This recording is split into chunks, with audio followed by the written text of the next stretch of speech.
Hey up, it's Steve from that old Yorkshire geek, and it's time for my midweek news roundup. Some articles that I've found, but before we start, don't forget like and subscribe, share the videos, drop a comment, hit the notification bell if you're subscribed already. You can also join in the live chat if you're live with us today. I'm also we're live on YouTube. So let me check. Just to double check. Yes, we are. We should be live on Rumble. I'll just check that. You've got to refresh it and bloody press play. Yes. And we're live on Twitch. There we go. There we go. Right. Just let me share this. Just bear with me. I know, unprofessional. Don't care. Don't get paid, so it doesn't matter. Right. Anyway, news, says Wingrace. Right. So, what was I saying? Oh, right, yes. So we're live on all those. Later on, I'll be uploading it to Spotify, Amazon Music Podcasts, and Google Podcasts. You can also find me on Facebook, X, and Instagram. Links are in the description. Let me shift that out of the way. As are the links for my 2 books. I haven't plugged them. I know I plugged them last time, but I've gone a while without plugging them until recently, haven't I? Silent Predator, short horror novella about big cats, eating people in the North Yorkshire village, and Mercury Rapids, a light-hearted sci-fi action adventure about UFOs and stuff like that. One's a big, thick book, one's a little thin book. So there we go. They're on Amazon, Kindle and paperback. Kindle's cheaper, obviously, but, you know, it's better to have a proper paperback book, isn't it? And, right. So that's that. Give them a whirl, or don't. It's up to you. Right. Right, news. Let's get on with it, shall we? I'll make myself titchy tiny. And we'll add to stage. There we go. First up from Variety, crisis at Marvel. Jonathan Major's backup plans, the Marvel's reshoots reviving original Avengers, and more issues revealed, says Tatiana Siegel. Right. And a cool drop picture. I was looking at this and I thought, I like this. Somebody's gone to a lot of effort to draw this, haven't they? But anyway. Right. Off we go. This past September, a group of Marvel creatives, including studio chief Kevin Feige, I know I always say that, assembled in Palm Springs for the studio's annual retreat. Most years. Make it sound like the meeting for drinks, doesn't it? You know, annual retreat. Or, if you want to be darker, like some Bohemian Grove style shenanigans where they're sacrificing people. Most years, the vibe would have been confident, even cocky, given how the premier superhero brand, owned by Disney since 2009, has remade the entertainment business in its image. But this occasion was angst-ridden. Everyone at Marvel was reeling from a series of disappointments on screen, a legal scandal involving one of its biggest stars. If they're on about Jonathan Majors, he's not one of its biggest stars yet. It was set to become one of its biggest stars. Fingers crossed. They were all saying he was going to be, but nobody seems to like him, apart from, you know, actors and producers. But everybody else doesn't seem to like him. Anyway, whatever. And questions about the viability of the studio's ambitious strategy to extend the brand beyond movies into streaming. The most pressing issue to be discussed at the retreat was what to do about Jonathan Majors, the actor who had been poised to carry the next phase of the Marvel Cinematic Universe, but instead is headed to a high-profile trial in New York later this month on domestic violence charges. The actor insists he is the victim, but the damage to his reputation and the chance he could lose the case has forced Marvel to reconsider its plans to centre the next phase of its interlocking slate of sequels, spin-offs and series around Major's villainous character Kang the Conqueror. I don't think they should fire him or anything like that. Not yet. Let him have his trial and then see what happens. And if he's found guilty, then fair enough. Get rid of him. But if he's found innocent, then fair enough. But that's not how it works, is it, these days? There's, you know, the court of public opinion and all that, isn't there? Pardon me. Just to be accused of something is enough for you to lose your job. Which is quite sad, really. This is quite sad. Anyway. We're going to put the links, wasn't I, for the stream in the chat. I'll do that now. Just bear with me. I forgot to do it. Da, da, da, da, da.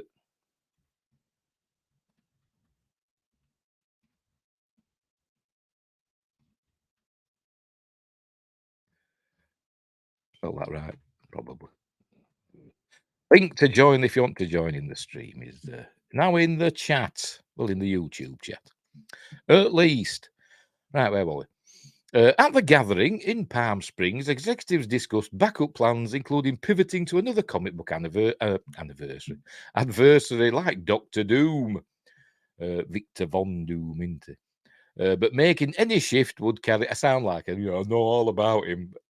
As I've said before, I've never been a big comic person, particularly Marvel and DC. Never been. I was a 2000 AD kid growing up. But anyway, but making any shift would carry its own headaches. Majors was already a big presence in the MCU, including as the scene-stealing antagonist in February's Ant-Man and the Wasp Quantumania, which I've still not seen. And he has been positioned as the franchise's next big thing in this season of Loki, particularly in the finale, which airs on November 9th, and sets up Kang as the titular star of the fifth Avengers film in 2026. The Kang Dynasty, not Dynasty, if you're American. But I don't know why people are freaking out over Jonathan Majors as Kang, because from what I've seen, well, I've seen him in Loki season 1 at the end, and in this season of Loki, he hasn't been very good, to be honest. I don't know what people see in him. But anyway. Marvel is swear words. Marvel is truly effed with the whole Kang angle. I only swear when I'm playing games. Says one top deal maker who has seen the final Loki episode and they haven't had an opportunity to rewrite until very recently because of the WGA strike, and I don't see a path to how they move forward with him. Beyond the bad press for Majors, the Brain Trust at Marvel is also grappling with the November release of The Marvels, a sequel to 2019's blockbuster Captain Marvel that has been played. But was it a blockbuster? I suppose technically, yeah, it was, but it was only a huge hit because it fell in between Infinity War and Endgame. That's the only reason it was a huge hit, wasn't it? You know, the mid-credit scene in Infinity War that teased Captain Marvel, didn't it? Anyway, but apart from that, it's a crap film. Anyway. Wingris says, I was disappointed with him in Loki season 1. It was nothing but a conversation which was acted well, but a lot of vague sentiment. Yeah, like I said, we're just people in a room talking, and then one of them getting killed, and that's what it wanted. It didn't seem particularly villainous or threatening. No Thanos, was he? Or even, Baddie Loki. Baddie Loki stole the room he were in, wasn't he? Wherever he was. And remember, this is supposed to be Baddie Loki that we're dealing with. This is the Loki that ripped an eye out of a fella's head and tried to, take over New York and, well, the Earth at the Battle of New York and all that. This is that Loki who's suddenly a goodie after them showing him a few videos of, how his other self acted. Anyway, whatever. I forgot where I was now. Anyway, whatever. This is all an unprecedented turn of fortune for a company that has enjoyed a nearly uninterrupted string of hits ever since it started independently producing its movies with 2008's Iron Man, which is an amazing film, I think. That wildly profitable run, apart from the end. I wasn't keen on the end of Iron Man, but up until the final showdown with what's his face, Jeff Bridges. It was cool until then, but I wasn't keen on the end. But anyway, that wildly profitable run culminated in the $2.8 billion success of 2019's Avengers Endgame, a high watermark for the studio that has earned nearly $30 billion over 32 films. Is that true? The films may have made that much, $30 billion, but the studio wouldn't get all that, would it? The theatres and all that, they get their cut, don't they? But So we'll say, they might have got half of that, which is, not to be sniffed at. It was fairly threatening in Quantumania, but I mean, I don't want to spoil it. But don't worry, I'm probably not going to see it. I'm probably not going to see it. I haven't seen Black Panther: Wakanda Forever either yet. Is there another one, or is that it? Is that what we're up to so far?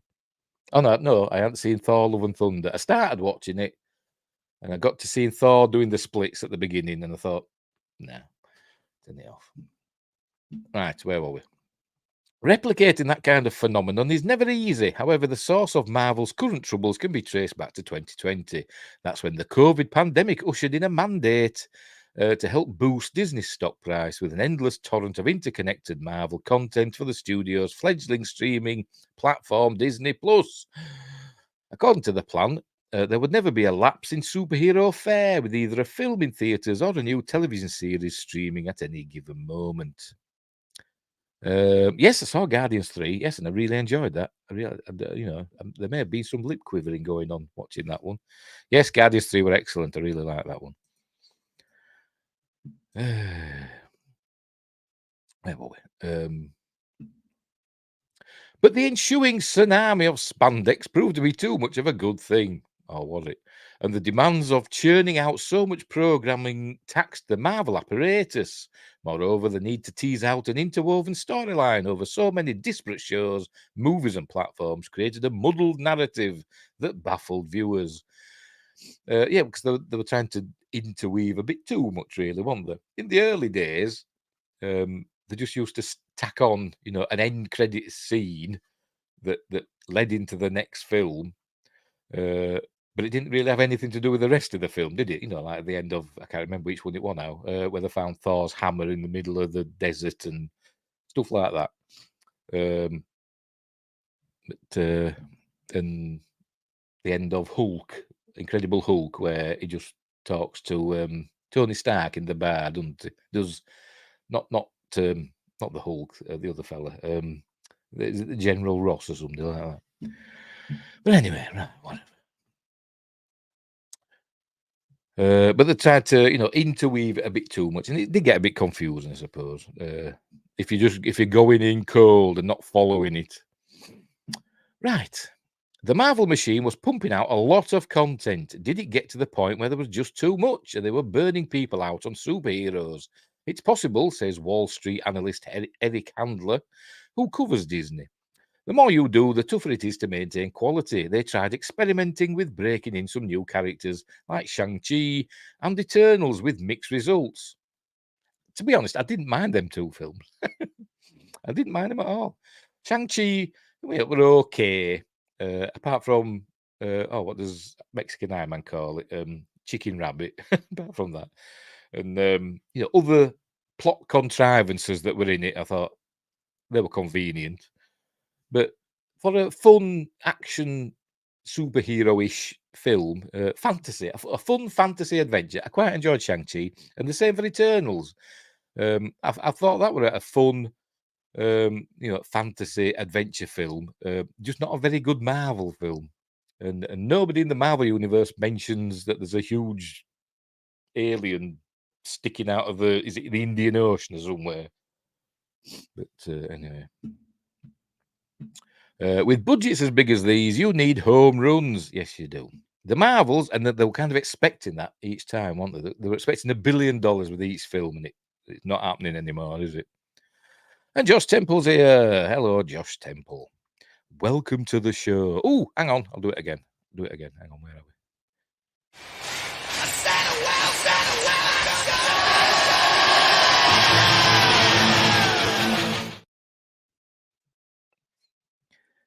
Dee, dee, dee, dee, dee, dee.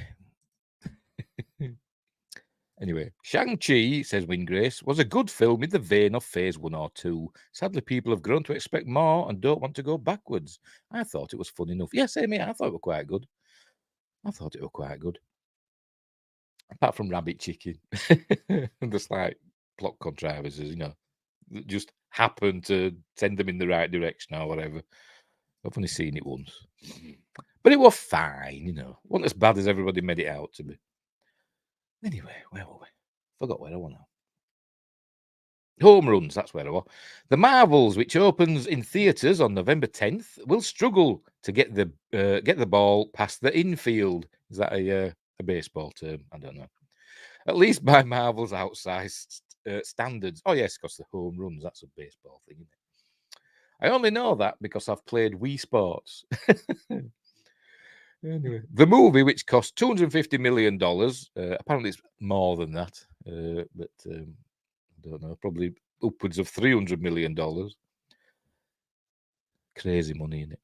And sees Brie Larson reprising her role as Captain Marvel, is tracking to open to $75 million to $80 million, far below the $185 million Doctor Strange in the Multiverse of Madness took in domestically in its debut weekend last year. I wasn't a big fan of Doctor Strange. I wasn't a big fan of the first Doctor Strange film, to be completely honest. I've never really been a Doctor Strange fan. Although I did quite like the 1978 version. Because it had like lightning coming out of fingers and stuff like that. That's what I like. But I did quite like that. Hey, where were we? Directed by Nia DaCosta, The Marvels unites Larson's heroine with two superpowered allies. Tayona, is that how you pronounce Tayona? I don't know. Tayona Paris's Monica Rambeau, introduced in the 2021 Disney Plus series WandaVision, where she just got powers by walking through a force field. And is she called Photon? Something like that. No. And Iman Vellani is Kamala Khan, first seen in the 2022 series Miss Marvel, or is it Ms. Is it Ms. Marvel? Which I quite liked, to be honest. I quite liked the Ms. Marvel series. Thought we're okay. But I don't understand why is her symbol like an S, or like what? I don't understand why Ms. Marvel. Why is it an M? Don't know. I like Dr. Fate from Black Adam better. It's another film I haven't seen, Black Adam. But with Dr. Fate, spoilers, if I'm right, I don't know. Pierce Brosnan, I don't know. But I haven't got around to watching it yet. Right. And I haven't watched the other one either that came out a bit after it or before it, Shazam 2. I haven't got around to watching that yet either. Oh, dear. It's supposed to be lightning bolt, not an S. Well, it looks like an S. Doesn't look like a lightning bolt. Not to me, anyway. Should be an M. But then if it were like an M, it would look like she was sponsored by McDonald's, wouldn't it? Anyway, where were we? Ms. Marvel. But instead of seamlessly building on the success of Captain Marvel, this move resulted in 4 weeks of reshoots to bring coherence to a tangled storyline. Then eyebrows were raised again when DaCosta began working on another film while the Marvels were still in post-production. The filmmaker moved to London earlier this year to begin prepping for her Tessa Thompson drama Heather. Oh, crack it. Heather. A representative for DaCosta declined to comment. If you're directing a $250 million movie and the rest, it's kind of weird for the director to leave with a few months to go, says a source familiar with the production. It's a Marvel film, isn't it? The directors are just there to point at the actors and say your lines there, stand there, say your lines, and then we'll move on. And, they've to put up with the special effects people with them silver balls that they walk around with, and they just, do that, and then it's out of their hands afterwards, isn't it? It's not like they're not like proper directors, are they? They're like directors from a TV show, I suppose. Once they've done their bit, it goes to the the series producers, I suppose, to finish it off and do the oversee the effects and the music and all that stuff and the editing. That's what I reckon. But anyway, Wingrace says Black Adam was good, but more of a pre-MCU type of film. Shazam 2 was fun, if not anything at all that unique. So I'll have to get around to it because I quite like Shazam 1. But I've heard Shazam 2, it's supposed to be, further on, he's been Shazam for a while now, I forgot his name now, Billy, whatever he's called. Pardon me. But when he changes into Shazam, into, the adult, he's acting more childish than the kid. But anyway, I don't know if that what it was like in the comic. I don't know. Josh says, same, started with a new diet today, so kind of be all that. Oh, sorry, that's talking about other things. Anyway, I should be on a diet. I should be, but I'm not. Where were we? The Marvels has seen its release date moved back twice too. Once to swap places with Quantumania, which was deemed further along, and again when its debut shifted from July to November to give the filmmakers more time to tinker. But that extra time didn't necessarily help. In June, Marvel, which traditionally only solicits feedback from Disney employees and their friends and families, took the uncharacteristic step of holding a public test screening in Texas. The audience gave the film middling reviews.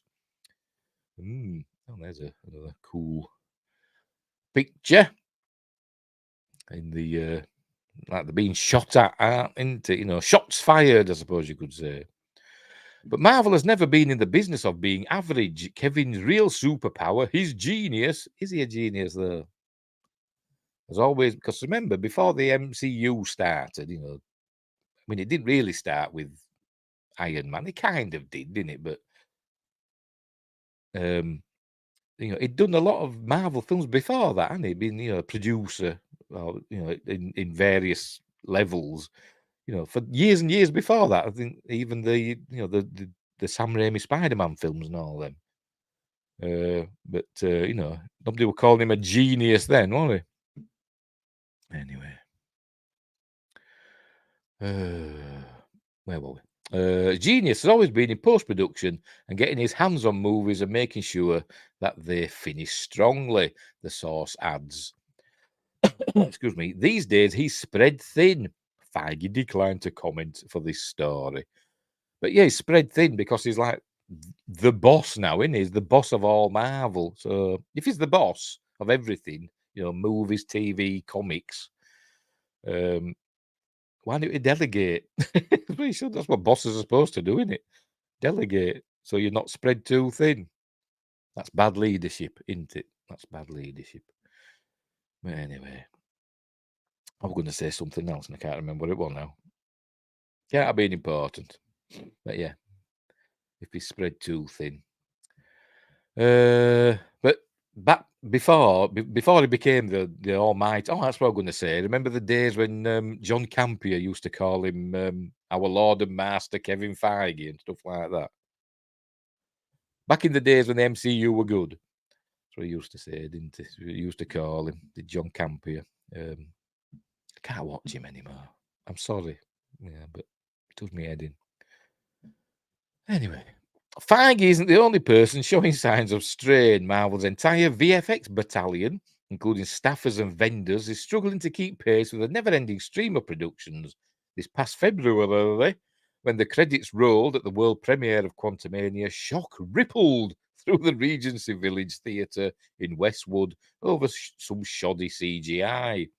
There were at least 10 scenes where the visual effects had been added at the last minute and were out of focus, says one veteran power broker who was there. It was insane. I've never seen something like that in my entire career. Everyone was talking about it. Even the kids of executives were talking about it.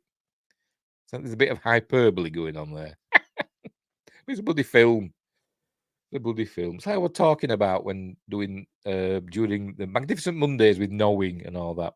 Yeah, I think they expect too much from special effects these days. They've got to be too realistic, haven't they?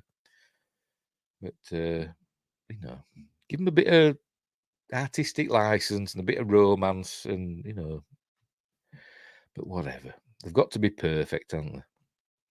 The schedule swap with the Marvels had left the Ant-Man sequel as something like, and they're not rubbish. It's not like Lawnmower Man sort of CG.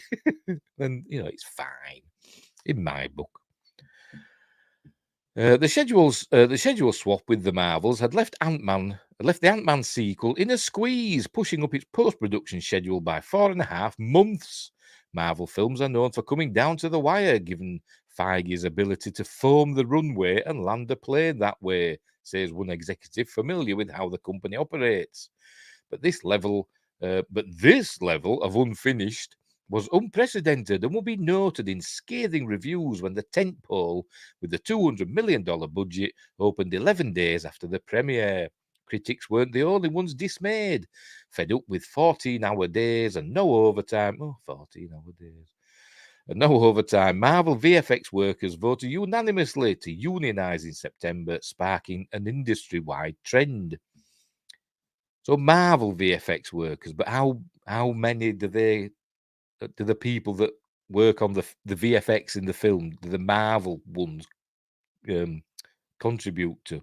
Because you watch the end credits, there's like a dozen different VFX companies, isn't there, doing various special effects, visual effects, whatever, not special effects, visual effects for the film and CG and all that. So what the Marvel ones, how many are there? And why haven't we heard from the other companies that that Marvel farms out all this work to? Anyway. Windgrace says, I like special effects that have to be figured out with creativity, even when they look janky. Well, yeah, at least because they've made an effort. Don't you? They've made an effort. And they've done their best with what they had available. But like I said, these days, when they're throwing money, like I said, $200 million at a film and more. Because now they're saying that, they're like Force Awakens, budget for that were like $450 million or something like that. You think, bloody hell. Bloody hell. Anyway. Right, the year 2023 was the straw that broke the camel's back, says former Marvel Studios VFX Assistant Coordinator Anna George, who appeared before the Congressional Labour Caucus. What's a caucus? On October 19th to testify about the studio's untenable deadlines and working conditions. The pay and long hours at Marvel were the reason we had to start our unionization process there. The conditions were completely unsustainable. Yeah. If it's like, if you are working, if it goes on and on and on with no end in sight, where you're having to put in those hours every day, then yes, something's got to be done about it. But anyway, right, Disney's top brass, including newly returned, but why are they going before Congress? I don't know. Why can't they just work it out, with the company? Obviously not. Disney's top brass, including newly returned CEO Bob Iger, newly returned. He never went anywhere. He was just like lurking in the background and then just sprang forward again and got rid of Chapek, didn't he? Anyway. Bob Iger was said to be apoplectic about Marvel's VFX troubles. I love that word, apoplectic. It makes me think, oh! I can't imagine Bob Iger doing that. 1 month after the Quantumania premiere debacle, the guillotine fell on Victoria Alonso. Yay! Who oversaw the studio's physical production, post-production, VFX, and animation. While the reason cited for her abrupt firing was her unauthorized role as an executive producer on the Oscar-nominated film Argentina 1985, insiders say Disney was incensed that quality control on its Marvel productions was plummeting, particularly on the ever-expanding TV front. The VFX logjam had been evident for some time, with some final effects for such Disney Plus series as WandaVision and She-Hulk Attorney at Law. I liked WandaVision, apart from that last episode. But up until then, I really liked it because I'm an Elizabeth what's her face simp. And She-Hulk Attorney at Law, which were terrible. Apart from the episodes with I forgot her name, that ditzy woman in it. I enjoyed that. Inserted after their streaming debuts, that Alonso was busy promoting her art house project while Rome burned certainly didn't sit well with Disney's leadership. Alonso's attorney says her client is unable to comment. Nobody wants to comment, do they? Hey, yeah, says Windgrace. WandaVision was great, but dropped the ball by going back on the experimental formula. Yeah, I enjoyed WandaVision. I thought it was good. Like I say, apart from that last episode, where we learned that she'd spoilers. She'd held an entire town hostage Had any of them died? You know, the kids apparently locked in rooms for an unspecified amount of time. And, you know, the basically torturing an entire town. And they wanted to die, didn't they? They said they begged her to kill them and to release them from their torment. And then Monica Rambeau came up and said, "They'll never know what you did for them." Unbelievable. And then she became a baddie.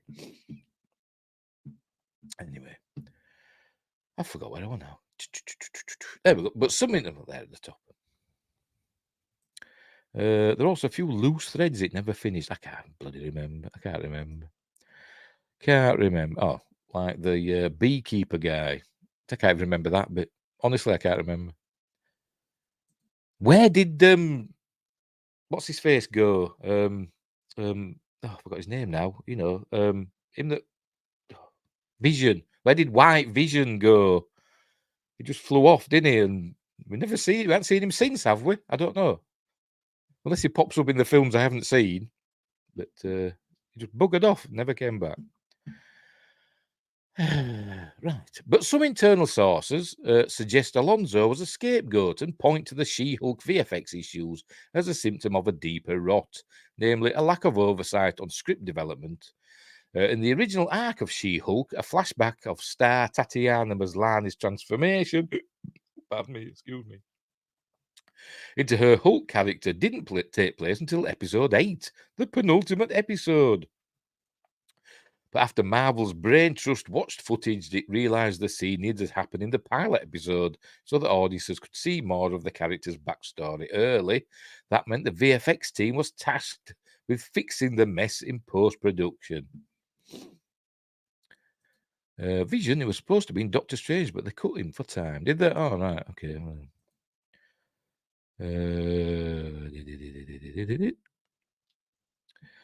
Right.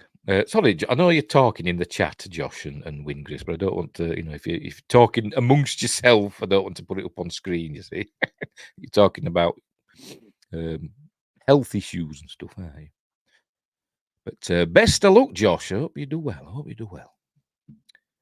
The so-called bad VFX we see was because of half-baked scripts, says one person involved with She-Hulk. This is not Victoria, that is Kevin, and even above Kevin. And he was even in it, wasn't he? Because they made him into a computer, an AI or whatever. Those issues should be addressed in pre-production. The timeline is not allowing the Marvel executives to sit with the material. All the while, Marvel was bleeding money, with a single episode of She-Hulk costing some $25 million. And there were only like 30-minute episodes, weren't there? That's even worse. And then, you know, checking off the credits, call it 20 minutes. 20-minute episode for $25 million. Unbelievable. Dwarfing the budget of a final season episode of HBO's Game of Thrones, but without a similar zeitgeist bang. The August 2022 series premiere at the El Capitan Theatre foreshadowed what was to come 6 months later at the Quantumania Bow. The She-Hulk special effects were out of focus in multiple scenes. What does it mean out of focus? Does it mean, you know, low res, badly rendered, or like a beta state? Is that what they mean? You know, not fully rendered. I'm guessing that's what they mean. But I don't know. There are signs that the flood of product is leading people to tune out. Yes, that's what it is. Product, innit? Tune in, watch product, and then get ready for next product, as Red Letter Media famously said. Widgress says, I need to confess, I never watched a moment of Game of Thrones outside of clips people have shown in streams. I like Game of Thrones, but, you know, I'm not a massive fan of it, but I did enjoy watching it. It's kind of changed. I don't know what. I think when it got massive, it started out as quite a restrained series at first. It talked about battles going on, and you just saw the aftermath. But then, as the series went on, when we got to like seasons, what were it, 5 and 6 or 6 and 7, whatever, they were putting big battles on the screen, weren't they, that were costing millions and millions to produce. But the early seasons, you didn't see a lot of that. You just saw the aftermath of battles usually.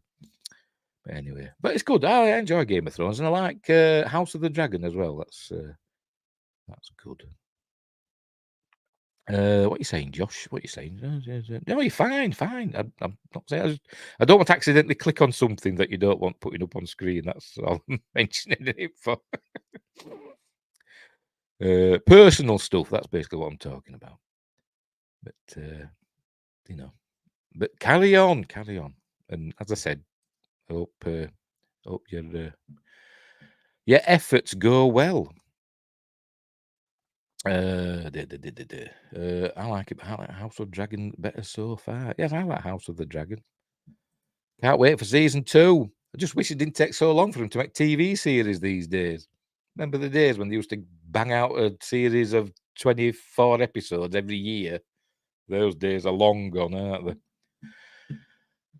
Because they don't know how to make TV anymore. They're making, mini films, aren't they? Anyway. Grace says, I probably would have gone back to Game of Thrones after hearing of the ending. I'd lost any interest. Yeah, season 8 wasn't good. It wasn't good at all with season 8. Up to then, it was fine. I enjoyed it, but then season 8, it were rushed, and you could tell. Because they were promising for season 8, they were saying, no, there's not going to be as many episodes, but they're going to be longer, like feature-length episodes, and then they won't, were they? Because Dan and Dave, the showrunners, thought they were going off to Lucasfilm to make Star Wars, weren't they? And then that didn't happen. But so they buggered up Game of Thrones. Anyway, right. Where were we? Product. There are signs that the full flood of product is leading people to tune out. I'm not prepared to call it a permanent fall, but based on the numbers that go with Marvel podcasts, Marvel-based articles, friends who do Marvel-based video coverage, all of these numbers are significantly down, says Joanna Robinson, co-author of the New York Times bestseller MCU: The Reign of Marvel Studios, which is a big coffee table book, isn't it? Who is a writer and podcaster at The Ringer. Never heard of it. The quality is suffering. In 2019, at the peak, if you put Marvel Studios in front of something, people were like, oh, that brand means quality. Yeah, pretty much. That associate, because people look forward to the next Marvel film, didn't they? Back when they were good. That association is no longer the case because there have been so many projects that felt half-baked and undercooked. But remember, not every Marvel film, not they weren't all treated equally, were they? Like Thor 2. A lot of people didn't like Thor 2. Forgot it was dark something or other, wasn't it? But I quite liked it. But a lot of people didn't like that one. And of course, Incredible Hulk. But that was the second one, wasn't it? The second of the MCU films before there were an MCU. But anyway. Where are we? These 6-episode seasons are a crime. Yeah, they seem to be getting less and less as well now, don't they? They seem to be going for the 6 episodes now. A lot like we do over here. A lot of TV series made in Britain are generally 6 episodes. For some reason. I don't know why. They just are. They seem to be going for that. I'd much rather have 24-episode season with half the episodes being cheap money saves. But realistically, I would say 12 is probably more doable. Yeah. Because in the days, when you had like Star Trek and stuff like that doing like 24, 25 episodes a season, a lot of them were filler, weren't they? A lot of episodes that nowadays you'd probably skip, wouldn't you? But anyway. You just like Eccleston. It were all right, innit? It were all right in G.I. Joe. I don't mind Christopher Eccleston. He's just a bit of a knob. The way he's treated Doctor Who fans. But anyway. I'd accept the 12 if they would just stick to it. But it was the 24, then 12, and mid-season break, then 12, then just 12, then 6. It's wrong. Anyway. I mean, the last season of 24 didn't even have 24 episodes, did it? I think that had... I can't remember how many it had. Did it have 12? Because it skipped. It moved 12 hours, didn't it, or something like that? in the day. Anyway. I forgot what I want now. Oh, there. I've read that answer. Right. I liked him in Heroes because he played the Invisible Man. I can't remember. I watched Heroes as well, and I can't remember what happened in it.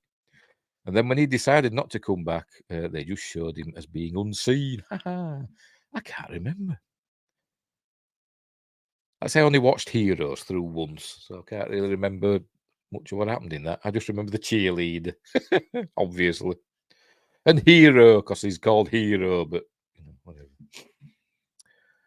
And of course, Spock were in it, wasn't he, as the baddie.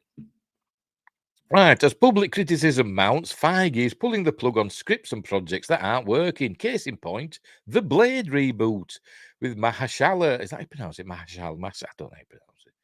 Ali signed on for the eponymous role of a vampire, well, as kind of half vampire, the Daywalker. Things looked promising for a 2023 release date, but the project has gone through at least 5 writers, 2 directors, and one shutdown 6 weeks before production. 5 writers, 2 directors, and 1 shutdown 6 weeks before production. No, it's not Christmas, is it? I can't sing Christmas songs yet. It's not December. I'll get into trouble. One person familiar with the script permutations says the story at one point morphed into a narrative led by women and filled with life lessons. Obviously. It's the pandaverse, isn't it? Put in a woman, make a gay and lame. Anyway. Season 1 is really the only memorable one. Imagine my surprise when I realised Captain Rios was from Heroes. What? Oh, right. I had forgotten. Yes, so have I. That's how I only remember the. I remember Hero and the what's her face? That said the cheerleader, whose name I can't remember, but she was in Scream, wasn't she? One of the Scream films. And on that film Until Dawn, she was in that. I can't remember her name. That game. There's a film. That game Until Dawn, and and Spock. Zachary Quinto were in it. That's all I remember about Heroes. Oh, there were another fellow, weren't there? Who I've seen in other things. Who I can't remember either, but never mind. I can see him in my head. Anyway, where were we? Life lessons, right. Blade was relegated to the 4th lead. A bizarre idea, considering that the studio had 2-time Oscar winner Ali on board. Amid reports that Ali was ready to exit over script issues, Feige went back to the drawing board and hired Michael Green, the Oscar-nominated writer of Logan, to start anew. Speculation around town is that the studio is looking to make the film, now slated for 2025, on a budget of less than $100 million. A deviation from Marvel's big spending strategy. And does that kind of mean it's going to go on to Disney Plus? Could do. Straight to Disney Plus, which doesn't really make sense. They think they'd throw it into, into theaters. I mean, they might do. I'm just speculating, but don't spend as much on it. Throw it into theaters and make a lot of money back. But they don't think like that, do they? Yes, Hayden Planetarium. Yes, Hayden Panettiere or something in it. That's the name. But anyway, she was really nice. And then in that Scream film, her hair was bloody awful. But in Hero, she had lovely flowing hair because she was a cheerleader. With Iger publicly acknowledging the downside of a Marvel TV glut that diluted focus and attention, the keepers of the comic book empire are considering some drastic moves. That's the TV shows, though, are just boring for the most part. They are, though. That's just it. Now, these days, they are, anyway. Well, they seem to be. The keepers of the comic book empire are considering some dramatic moves. Sources say there have been talks to bring back the original gang for an Avengers movie. This would include reviving Robert Downey Jr.'s Iron Man and Scarlett Johansson's Black Widow, both of whom were killed off in Endgame. But, it's a multiverse now, isn't it? They can just bring one back from one of the old universes, can't they? But it'd cost them, wouldn't it? Oh, hang on, something else going on. Sorry.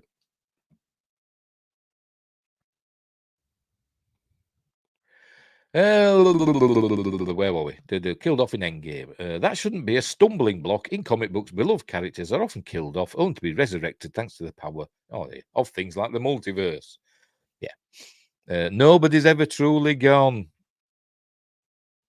Anyway. But the studio hasn't yet committed to the idea. If it were able to bring those actors back, it wouldn't come cheap. Sources say Downey Jr.'s upfront salary for Iron Man 3 was around $25 million. Well, yeah, probably even more now. And I didn't like Iron Man 3, to be honest. I wasn't a big fan of it. I wasn't a big fan of Iron Man 3. Anyway, well, that solved Marvel's Majors problem. When the Quantumania actor was arrested in March, Disney executives insisted that they could afford to play a wait-and-see game, given that Avengers, the Kang Dynasty, I'll say it the American way, wasn't expected to begin shooting until early 2024. But then Majors, how long is this article? I think we're nearly done. But then Majors was dropped in quick succession by his publicists and managers. He remains a client at WME, the agency where he landed after CAA parted ways with him pre-arrest for his brutal conduct towards staff, says one source. CAA declined to comment, obviously.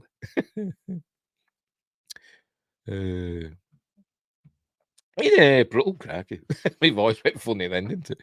In April, other alleged domestic violence victims of Majors began cooperating with the Manhattan District Attorney's Office. The DA. I wish we had stuff like that in Britain. We just have chief superintendent and stuff like that of the police. We don't have DAs. Then, ahead of a key hearing in October, media outlets, including Variety, obtained a court filing that referenced a police incident in London involving, speaking of DA, London, involving Majors that led his ex-girlfriend to seek medical attention. Making matters even stickier, the ex-girlfriend also worked on Quantumania as a movement coach, and the London incident took place while Majors was shooting season 2 of Loki. On October 25th, a New York judge denied Majors' motion to dismiss the case, which ensures that the actor will stand trial in late November. His legal team is attempting to keep some material in the case sealed. A studio source notes that regardless of the actor's legal issues, Marvel already had considered moving away from a Majors-led phase because of the box office performance of Quantumania, which will struggle to make a profit. Excuse me. They should do what Gary from Nerdrotic said in his show that happened a few hours ago. They were saying the last episode that we've seen from last week ended with a big explosion, and it seemed like, oh no, it's the end of everything, a huge explosion. They should just end it there, not show the final 2 episodes, and just say everybody died, and then move on, do something else, which is what they should do. Make a clean break with that explosion. Anyway, I forgot where I was now. I'll start there. A studio source, that's it, which will struggle to make a profit. It gave people pause given that Quantumania didn't exactly land, the source says. On October 27th, Disney removed another Majors film, Searchlight's Magazine Dreams, from the release calendar. And I think that one, is it Magazine Dreams, where has it been shot or something? And people were saying, it's an Oscar-worthy performance from Majors. Anyway, recasting Majors is also an option, as Feige did when he replaced Terrence Howard in Iron Man 2 with Don Cheadle. And also, don't forget, they've replaced, they had to, but they've replaced William Hurt, because William Hurt died, haven't they? So they replaced Senator Ross with Harrison Ford, haven't they? For the upcoming, whatever he's in. Is it a film or a series? Can't remember. Is it the Captain America one? Is it that one? I can't remember. Anyway, in fact, Marvel isn't afraid to change direction, even after making splashy announcements. Armor Wars was first unveiled as a series and is now being developed as a feature, while the studios push to adapt the comic book Inhumans into a feature film, generated headlines, but is now dormant. I'm just going to say what about the series. The now defunct Marvel Television mounted an Inhumans TV series in 2017 that ran for one season on ABC. And I think I saw the first episode and I didn't watch anymore. I mean, that was a big thing, wasn't it, when that Inhuman series came out, because it had Captain Pike in it as Black Bolt or whatever they call him. It's supposed to be a big thing, wasn't it? They even one of the early things that they showed the pilot, the first episode at the theaters, didn't they? Or it could have even been an IMAX. I don't know. But it were crap, apparently. As I said, I think I just watched episode 1 and didn't watch the rest. Still, there was one. We're nearly done. Yes, we are. Right. Still, there was one bright spot in 2023, Guardians of the Galaxy Volume 3, which were very good, which became Marvel's biggest draw of the year with $845 million worldwide. The fact that it was directed by James Gunn, the guy now running rival DC Studios, was lost on no one. With Marvel, it used to be as close to a guarantee as you could get, says Paul. Oh my God, the Garabedian. I bet I've got that right. I'm going to say it again. The Garabedian, a box office analyst at Comscore. So going all in on the budgets made sense. Guardians 3 was a bit overlooked in how successful it was. But that had James Gunn and Chris Pratt, and I think star power is becoming more important. Then there was Quantumania, with 2 M's this time, with $476 million.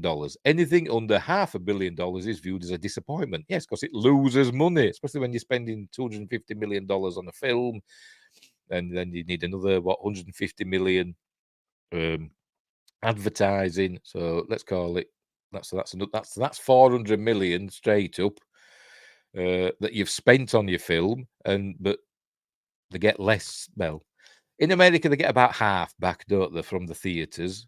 So if it makes $1 billion, they get 500 million from the theaters.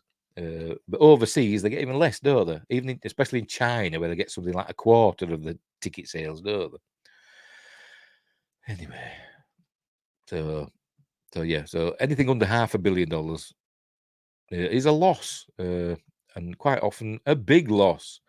Anyway, and these overreaching expectations are a result of so much success over the years. The key to reinvigorating Marvel may lie with the superhero arsenal that Disney acquired during its 2019 purchase of 21st Century Fox.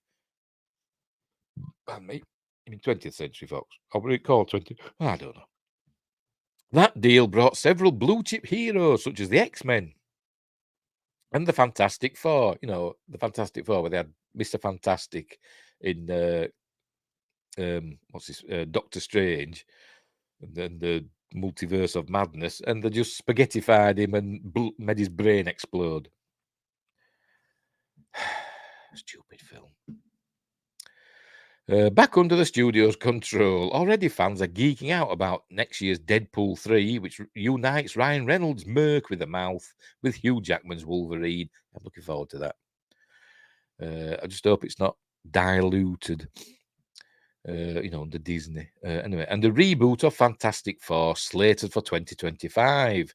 As a bonus, the Fox editions give Feige an opportunity to reimagine the X-Men franchise, the very property he cut his teeth on as a young executive at Lawrence Schuler Donner's production company. Now that the WGA strike is in the rearview mirror, Marvel has started talking to writers about bringing the X-Men into the MCU fold. But remember, there were all that weren't there, about they're not going to call them X-Men anymore because, that's sexist and they're not all men.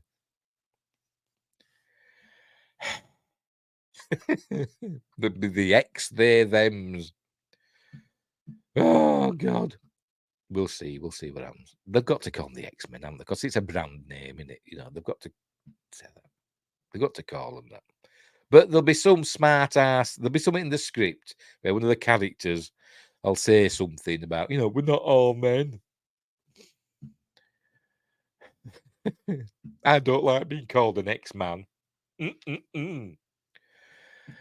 Anyway, while Feige recalibrates, the rest of the industry is anxiously hoping that Marvel's best days are not behind it. Writing the Marvel obituary would be ill-advised, says Jason Squire, Professor Emeritus at USC's School of Cinematic Arts and host of the Movie Business Podcast. Kevin Feige is the Babe Ruth, like the baseball things, don't they? Of movie executives.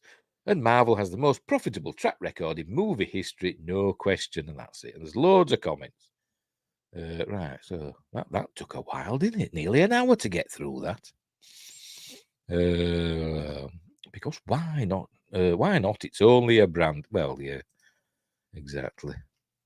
I mean, they don't like the brands unless, they can get something off of it, So they want to use a brand name to push something, but they'll change everything apart from the brand name.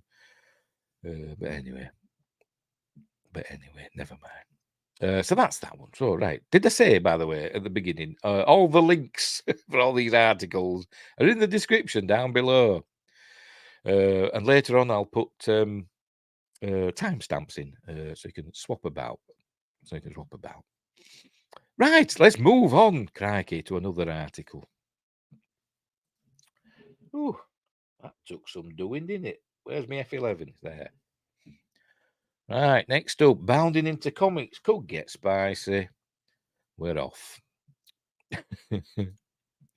Right, rumour, nuclear bomb full of emails and notes detailing Kathleen Kennedy and Lucasfilm Story Group's disgusting behaviour to be released. And there's Kathleen Kennedy with a death trooper and a stormtrooper. She's telling them, go and get Gina Carano. In the wake of Gina Carano putting Kathleen Kennedy and Lucasfilm on blast, a new rumour details that a nuclear bomb of emails and notes about Kathleen Kennedy and Lucasfilm Story Group members revealing their bad behaviour will be made public in the near future. And there she is again. Where are you going? This rumour comes in the wake of Kathleen Kennedy being lampooned by South Park. It was funny. It wasn't hilariously, rolling about the floor funny. Was, South Park joining the Pandaverse, but it was funny. And worth watching. Anyway.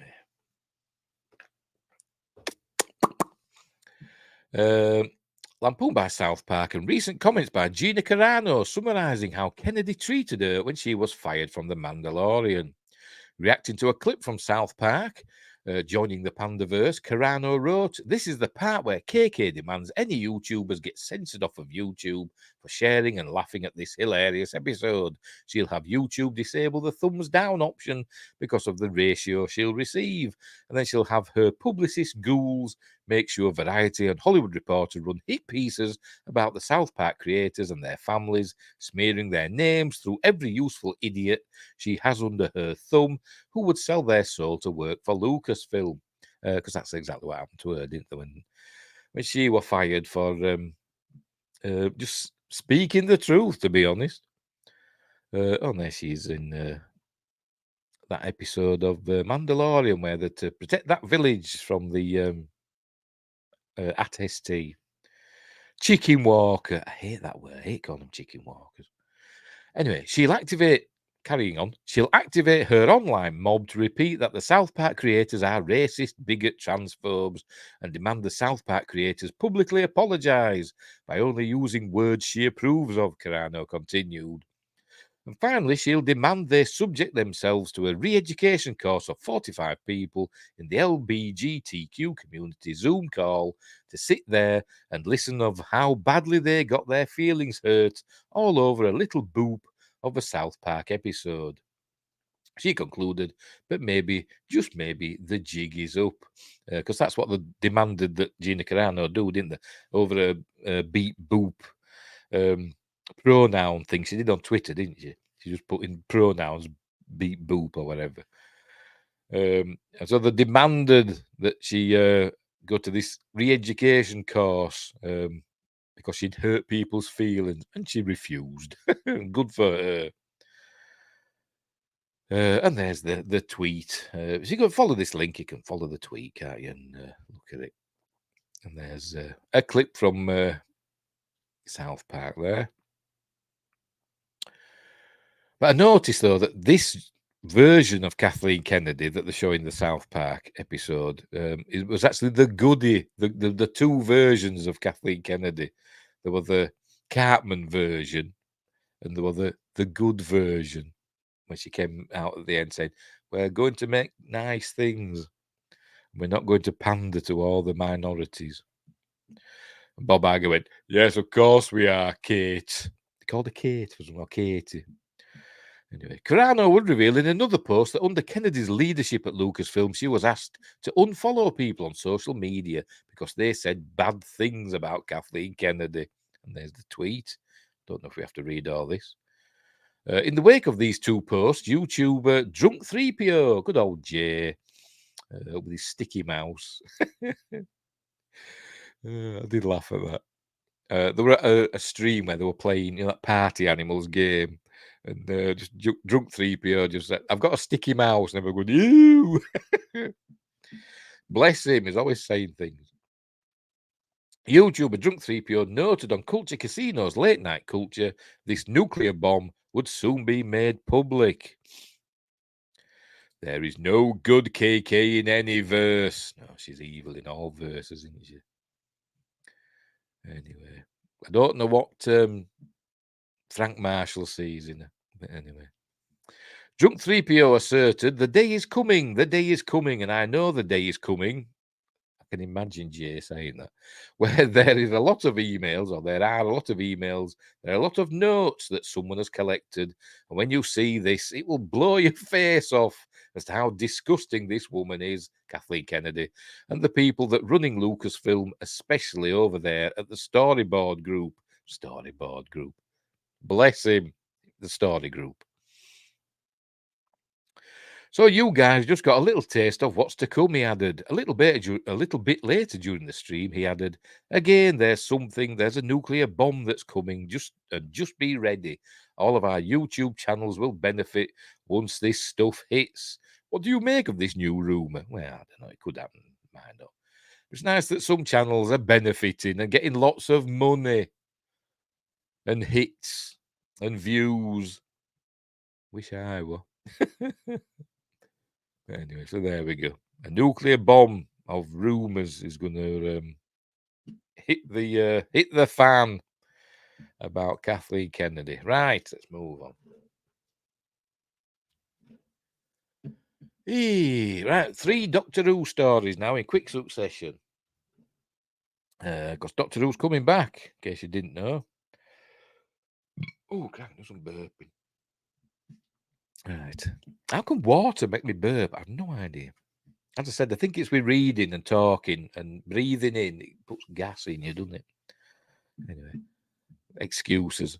Where should someone new to Doctor Who start watching? New to Who, Den of Geeks Doctor Who experts pick the best jumping on points. And there's a photo of, I presume, all the Doctors there. Number 1. That's not actually William Hartnell, though. There, that's the fellow that played the first Doctor in The 5 Doctors. And there's the 5th Doctor. That's the 6th Doctor. Peter Davidson, Colin Baker, Tom Baker, the 4th Doctor.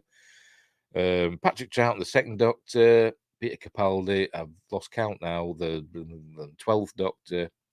Sylvester McCoy, the 7th Doctor. John Pertwee, the 3rd Doctor. Jodie Whittaker, the 12th Doctor.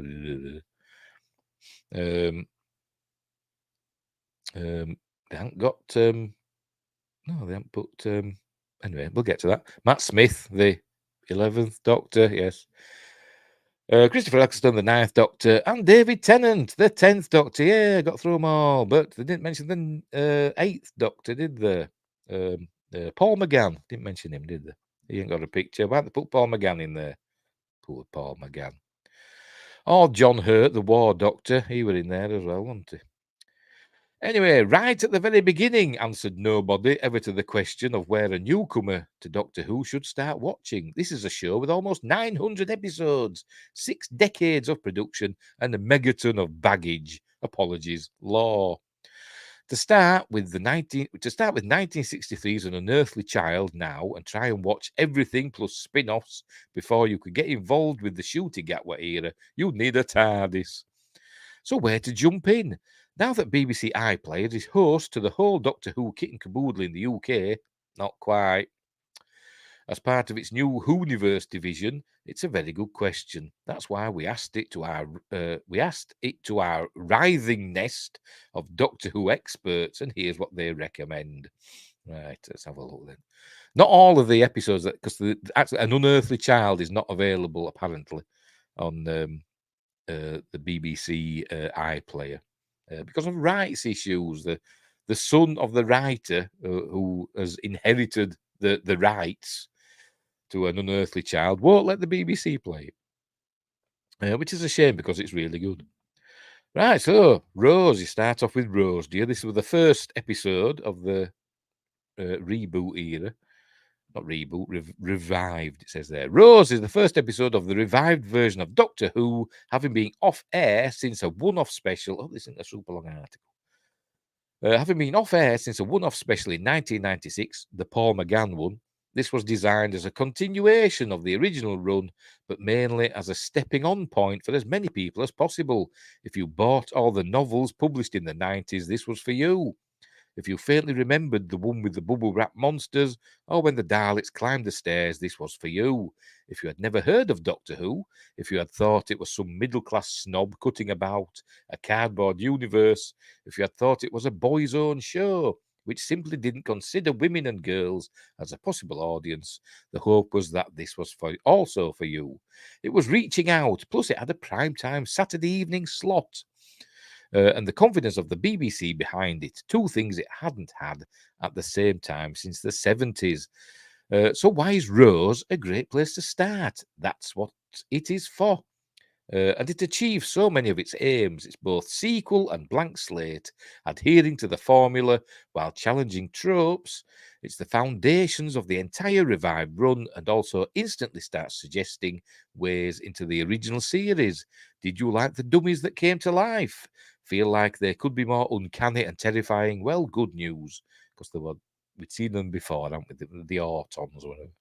The drip feed of information about the show's past makes it a great way to get people into all eras of Doctor Who if you're willing to play a long game. Also, the wheelie bin bit reminds you not to take this too seriously. Yeah, a bit rubbish, that one.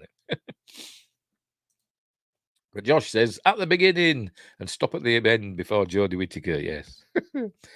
Stop midway through Peter Capaldi's run. That's what I did. Right, Blink 2007. So they're all picking new ones, aren't they? Is anybody going to pick a bit of classic Doctor Who? We will see. See, I'd have gone with Terror of the Zygons, which is my favourite.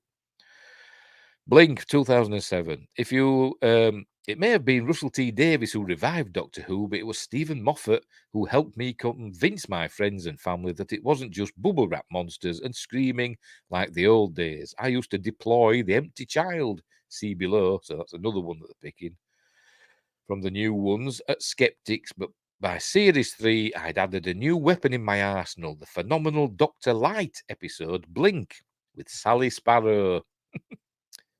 Eyebrows were raised. Why, when trying to convince people that this gregarious outer space scientist with a whizzy screwdriver, who sinfully wasn't the one with the scarf, the fourth Doctor, was worth their time, did I offer up an episode he was barely in? Well, I reckon Blink serves to distill what made noughties Doctor Who work. For one thing, it was contemporary, with characters riffing on ITV crime dramas and DVD collections, flirting and bantering as mates. Everyone's very likeable, and it helps the episode to draw you in when they're in danger. Second, the script gradually lays out all the main conceits of the show. Jumps in space and time, intelligent monsters, a box that's bigger on the inside. The Doctor is presented as authoritative, yet kind in his taped recordings, with his seemingly impossible ability to talk to the future, ultimately explained. This is all the timey-wimey thing, isn't it? He's got the script. The Doctor can help us because he knows more than us. And of course, there are the Weeping Angels, now as iconic as the Daleks and Cybermen. Scary no matter how old you are. This first appearance is arguably their finest. Blink is Doctor Who in a nutshell. And as Sally Sparrow comes to understand the importance of the Doctor, so do we, says Chris Alcock. Hey. Hang on. Hang on, we've done that one. So after Clara leaves, right. Did she leave in mid Peter Capaldi? I don't know because I didn't see it. But I did like Clara because Jenna, I forgot her name now. Jenna What's Her Face is super hot, and she was in Iron Man. Not Iron Man, Captain America. She was in Captain America briefly. Anyway, right. Peter Cushing TV. They want TV movies. It says here the Peter Cushing TV movies, but there were theatrical movies. But anyway, and he calls himself Doctor Who, doesn't he? He introduces, but I'm Doctor Who. But never mind. No, seriously, I know you're reading this, Doctor Who fans. We read everything. It's 1965, 2 years into its run. A strange little BBC show called Doctor Who has captured the public's imagination, helped in no small part by some screeching alien dustbins who have proven so improbably popular that someone has coined the somewhat grandiose term Dalek Mania. Clearly, it doesn't take a genius to greenlight a motion picture. This being the 60s, when shared universes, canon, and so on were not the unbreakable contracts they are today, that motion picture was an odd duck. Doctor Who and the Daleks and its 1966 sequel were effectively rejigged versions of earlier televised serials, with the focus squarely on the Daleks, now in glorious Technicolor and widescreen, I should imagine. And the titular hero more of an afterthought. Instead of a stern alien called the Doctor and played by William Hartnell, he was a twinkly human grandfather called Doctor Who, played by Peter Cushing. Though he did at least retain the phone box, but the inside were different, wasn't it? A ludicrous place to start with the franchise, surely. A blatant cash grab of dubious canonical status, with key elements of the character changed to appeal to mass audiences. Nonsense! Well, yes. But it's also the first piece of Who that I ever consumed as a child. I watched that VHS over and over again, enthralled by the phone box, the Daleks, the elderly hero, the sheer strangeness. I had no concept of canon. I was simply in some unquantifiable alchemical way hooked. And 30 years later, I still am. And honestly, Who continuity has always been a malleable, contested thing. A jumble of conflicting artistic visions, discarded threads, hasty rewrites, and ideas fantastic, bizarre, and sometimes terrible. So really, it's as good a place as any, to start as any. Says Stefan Mohammed. Moving on. Doctor Who, the movie. So they call that the movie. This was actually a made for TV movie. They call that the movie, and the ones that were made for the movies, they're calling TV movies. Den of Geek, you idiots. This is the Paul McGann one. Dedicated Whovians are probably horrified by the suggestion that the 1996 TV movie starring Paul McGann is a good jumping on point for Doctor Who. It's too American. It is a bit. Sorry, Win Grace and Josh, but it is a bit. I mean, they even made him half human, didn't they? Or suggested that he was. They're surely exclaiming as they read this. The plot is hopelessly outdated. The Doctor can't even get his own family history right. But those are the objections of long-time fans who know the show inside and out. We're looking for something to pull in new viewers. The TV movie is one of 4 or 5 episodes in the history of Doctor Who that are explicitly designed to prove a jumping on point for a jumping on point for new viewers. The very first episode obviously does that, but is limited in its appeal to modern youngsters by being a slow-paced, black and white, slightly fuzzy TV episode from the 1960s. The first episode of Spearhead from Space manages to be in colour, but has similar issues. I think that the John Pertwee one. Anyway, the closest competitor to the TV movie is obviously Rose, see above. A great episode that brought thousands of fans to the show. They're all just thousands, not millions. But the TV movie is an even better choice. It's longer, allowing the viewer to really get to know the Doctor. It includes an appearance from the previous Doctor. Yes, we see Sylvester McCoy regenerate into Paul McGann. And the most inventive version of regeneration the show has done, effectively and dramatically introducing new viewers to the show's unique concept. The American budget produced some impressive sets and production values, even allowing for the fact that they have inevitably aged a bit by now. McCann's Doctor is dashing and romantic and charismatic. It actually reminds me a little bit of Malcolm McDowell in Time After Time. But never mind. Charismatic. A character new viewers can quickly like and admire. However beloved the pricklier Doctors may be, it is the playful ones who tend to appeal the most to new viewers. And a lot of the tropes of New Who, from the more extensive use of shorter bursts of time travel to all the kissing originate here, making it the perfect introduction to 21st century Doctor Who, says Juliet Harrison. I quite liked it. It was all right. But like I say, it was a little bit too American. But it was fine. And like I say, and Eric Roberts made a scene chewing master, didn't he? Anyway, right. The Christmas Invasion, 2005. Yes, Christopher Eccleston was great, but it's when 10th Doctor David Tennant arrived at the golden age of modern Doctor Who that the golden age of modern Doctor Who really began. His first episode was hour-long 2005 festive special, The Christmas Invasion, in which alien race, the Sycorax, tried to take over Earth by threatening to kill a third of its population. Ho, ho, ho, Merry Christmas. Now I have a sonic screwdriver. And also attempt the most festive murder of all time by trying to off the Doctor. Is it this one where they chopped his hand off? Not me. Trying to off the Doctor, Rose and her mum Jackie, who I kind of liked. Bit of a MILF for Jackie. With the killer Christmas tree. Tennant only features for the final 20 minutes, spending most of the episode sleeping off a sort of regeneration hangover, something we can all relate to at Christmas. Not me. Don't really drink. Occasionally, but not very often. But that doesn't prevent him from starting his reign as the Doctor with a bang. He wakes up just in time and then manages to pack in a host of quotable lines, rude and not ginger, accidentally quoting the circle of life from The Lion King, and knowing that just 6 words, "Don't you think she looks tired?" are enough to bring down a Prime Minister. Well, they were in those days anyway. Yeah, they wouldn't happen these days, would it? You could say to a prime minister, about a prime minister, even if you had proof, you could say he's killed somebody, and they still won't get sacked or sent to prison. Don't get me started. Right, the Christmas Invasion was rightly crowned the greatest Doctor Who Christmas special in 2014, launching a run of success for both Tennant and Doctor Who in general. David Tennant has repeatedly been voted the best Doctor of all time. He is good, I must admit. And his era also earned a string of successes at the NTAs. I think that's the National Television Awards, I think. I'm sorry, you don't skip Eccleston.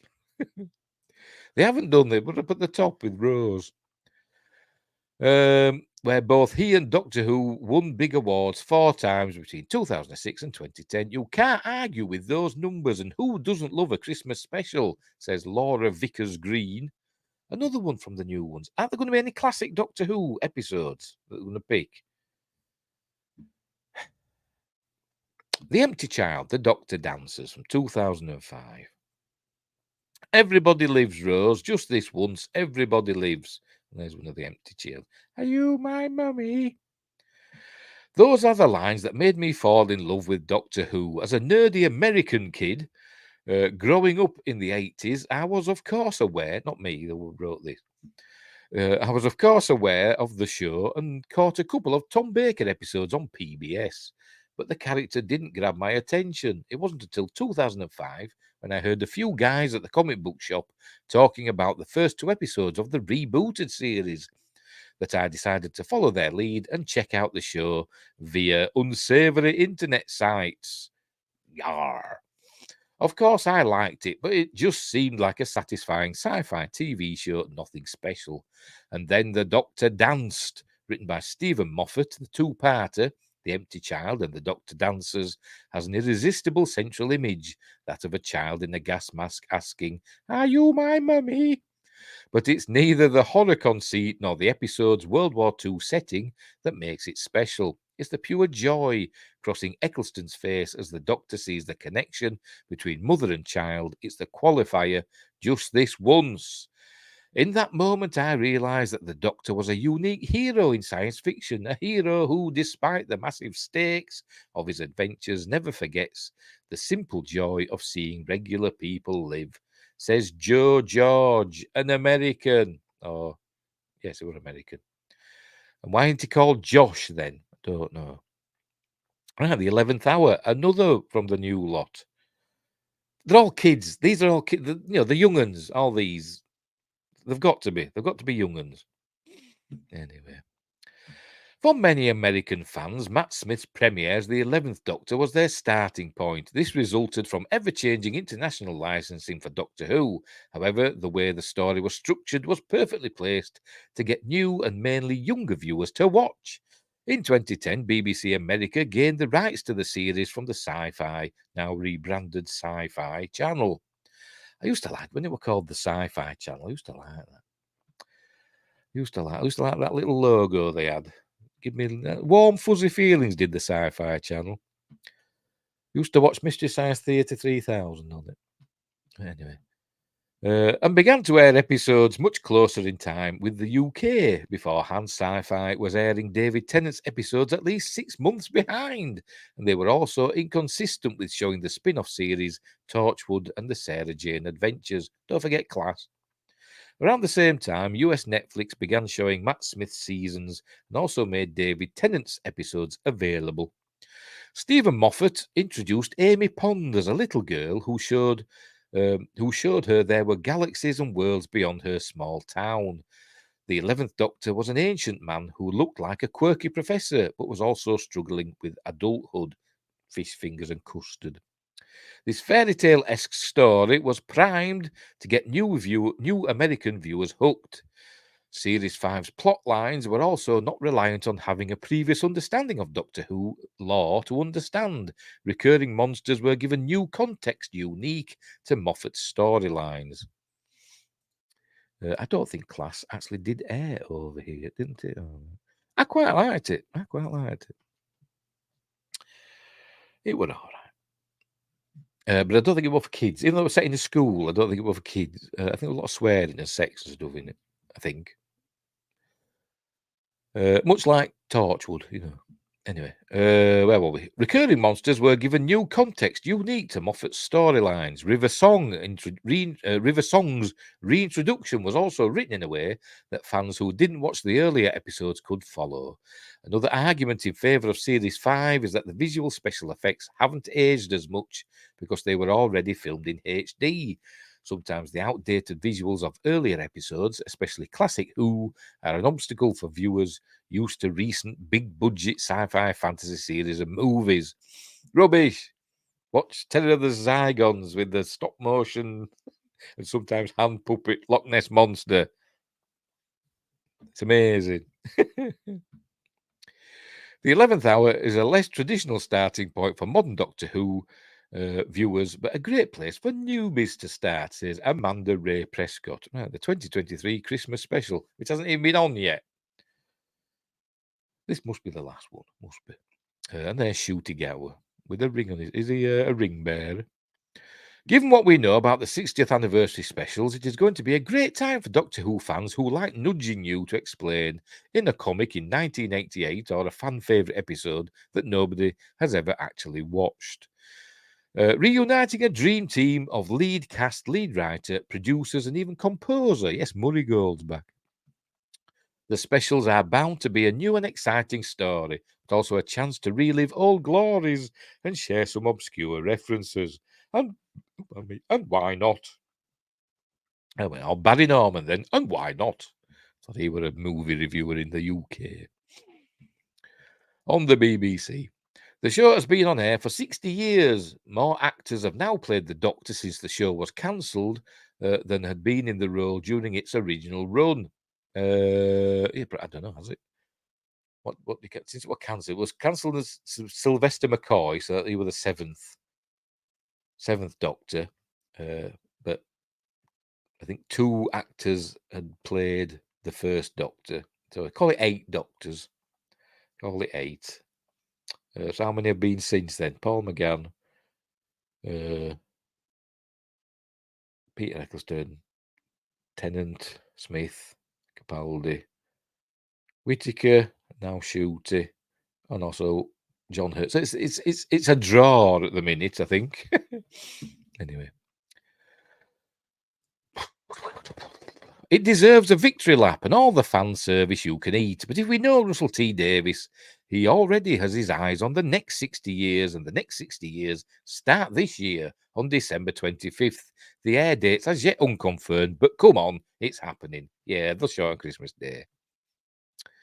With a new Doctor, a new companion, and a Christmas Day time slot, it's got to be. If it ain't, it's criminal. For the first time since Jodie Whittaker fell out of her TARDIS, Davies will be gunning to make this one of the most watched episodes in Who history, and I think it probably will. But more than that, it will be an episode designed to attract and hold on to a new audience for the show. And nobody knows how to attract and hook a Doctor Who audience like Davies. He's done it before with episodes like Rose, Smith and Jones, and Partners in Crime, any of which deserve a spot on this list, not to mention the pilots of Torchwood and the Sarah Jane Adventures. And so, this Christmas special is going to be the one to start with, not as a place to catch up from, but as the start of a whole new wild ride, says Chris Farnell. Doctor Who returns on November 25th to BBC One, BBC iPlayer, and Disney Plus. There we go. So there we go. So none of them picked classic Doctor Who.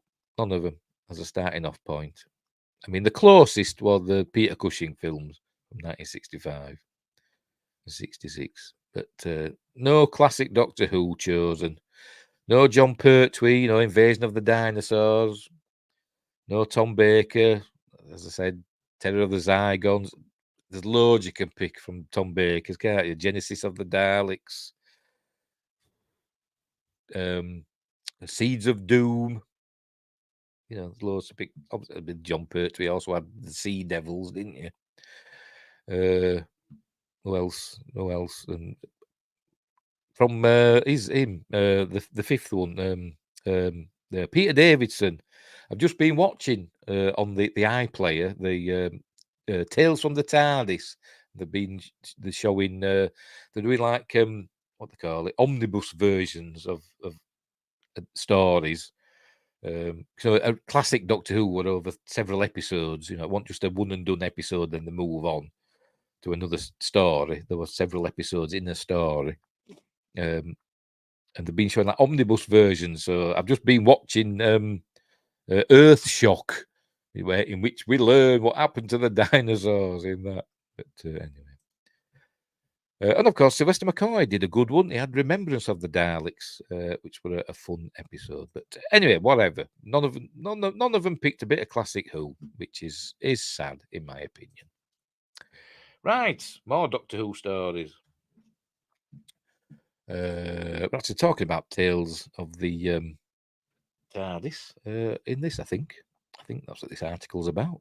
A new Doctor Who series announced, but there's a catch. The Doctor Who franchise has continued on for decades now, not only spanning countless episodes of television, but spinning off into comics, radio plays, and more. I used to buy the Doctor Who weekly comic. Briefly, I didn't get it for long, I don't think, but I did enjoy it when I read it. With art by Dave Gibbons, remember him? A new era for the show on the horizon later, this fall, autumn, with the return of David Tennant as the 14th Doctor, 10th Doctor, and the debut of Shooty Gatwa as the 15th Doctor, and it looks like that will branch off even further. On Monday, it was announced that the BBC will be launching Tales of the TARDIS, a new series that reunites classic combinations of Doctors and companions. The 6 episodes of Tales of the TARDIS will only be available online through BBC iPlayer and will be part of the newly branded Whoniverse hub on the platform. If you're in America and you can't watch it in the iPlayer, you get a VPN. And apparently, I don't know, 'cause I've never tried it, but get a VPN, say you're in Britain, go to the BBC website, go to the iPlayer, and it'll ask you if you've got a license. And apparently, if you just say yes, you're fine. It'll let you use it. Where were we? The word Whoniverse was invented by the fans, so it's time to give it official status, showrunner Russell T Davies said in a statement. And Tales of the TARDIS is one of the greatest delights of my career, to see old Doctors and companions reunited. Still fighting the good fight is a perfect way to celebrate the Doctor's 60th birthday. Russell T Davies, when he's talking, always reminds me of one of the what they call them now. You know, the show Antiques Roadshow, the British version, obviously, which I'm talking about. It always reminds me of one of the, what they call valuers or whatever they call them, the people that inspect the antiques. Always reminds me of one of those. Isn't this marvellous? I'm delighted to welcome Tales of the TARDIS. It's a delight. It's splendid. I'm delighted to welcome Tales of the TARDIS exclusively to BBC iPlayer, the home of Doctor Who, which is consistently one of our most popular programmes every single week of the year. Oh, it's not him talking, it's somebody else now. Dan McGolpin, director of iPlayer and Channels, added, Tales of the TARDIS will sit within the Whoniverse and features brand new and incredibly moving scenes with well-loved characters. It will be a fantastic starting point for a new generation to discover some of the most classic episodes and a joyous way for long-standing fans to catch up with old friends. As I said, I've been watching Earthshock, where it starts off where we see nowadays Peter Davidson, an old Peter Davidson, playing the fifth Doctor. And he's in a room that's supposed to be the TARDIS, but it's not. But it is. It explains it. And he turns around, he hears a voice, turns around, and he sees, I've forgotten the name, Tegan. I can't remember the name of the actress. Hang on, it might tell us here. Janet Fielding. Janet Fielding as Tegan. And we see them. Obviously, she looks older as well. And they have a bit of banter. And then we learn that they're in a memory, a TARDIS memory. The TARDIS is remembering things, and it wants to hear a story, apparently. It wants feeding. It wants to hear a story. So they sit down, chairs appear, and they sit down, and they talk about Earthshock and the loss of Adric. And so then it goes into the episode Earthshock. So I'm guessing I haven't watched it all. I didn't have time, so I'm going to carry on when I've done this. So I'm guessing they're just going to bookend it. They're going to show the whole episode of Earthshock, and then old Doctor Who and old Tegan will be back at the end to round out the show. And I'm guessing that's what they're all like. But I'm enjoying it. I like it when they do that. I like when they do omnibus episodes. Anyway, Tales of the TARDIS will be using its premise to unite a number of beloved Doctor Who duos, including Maureen O'Brien and Peter Purvis, Fraser Hines and Wendy Padbury, Katie Manning and Daniel Anthony, Peter Davidson, as I've just said, and Janet Fielding, Colin Baker and Nicola Bryant, Perry, and Sylvester McCoy and Sophie Aldred. These Doctor Who legends step back into character to reflect on their adventures, and in the process they discover something new, leaving viewers with a new insight into the story of each timeless pair. Each episode of Tales of the TARDIS will feature a mix of new scenes and classic episodes, ultimately creating a feature-length omnibus episode. Yes, it's just over 90 minutes. 94 minutes is Earthshock, so I'm guessing they'll all be roughly that length, won't they? Who will be the next Doctor Who? We know that. We know who the next one is, don't we? Going to be him and his companion, Ruby Sunday. So there we go. So, yes, I'm going to enjoy watching these Tales of the TARDIS, I hope. So that'll be good fun. So, right. So they're up on the iPlayer if you want to watch them. These are good jumping off points, by the way. That last episode, what should you watch first? Watch these Tales of the TARDIS first. If you've not seen any Doctor Who, hopefully it'll show you some of the best episodes from each Doctor. A selection of Doctors. No Tom Baker, is there? Like I say, there's obviously Maureen O'Brien and Peter Purvis. They're from the William Hartley era. Obviously, he's no longer with us. But they could get I forgot his name now. The actor that plays in the Harry Potter, the school caretaker. He's played the William Hartnell Doctor. They could get him in, couldn't they? And same Fraser Hines and Wendy Padbury. They were the second Doctor. The Patrick Troughton, weren't they? And Katie Manning and Daniel Anthony were with John Pertwee. They were with John Pertwee. So those three Doctors are no longer with us, either they've passed away. But there's no fourth Doctor, is there? There's no mention of any of the from Tom Baker's era. So I hope there is one. I hope they've just missed those out by accident. But anyway, right, let's move on to the last one. Right. This is an up-to-date. This is actual news.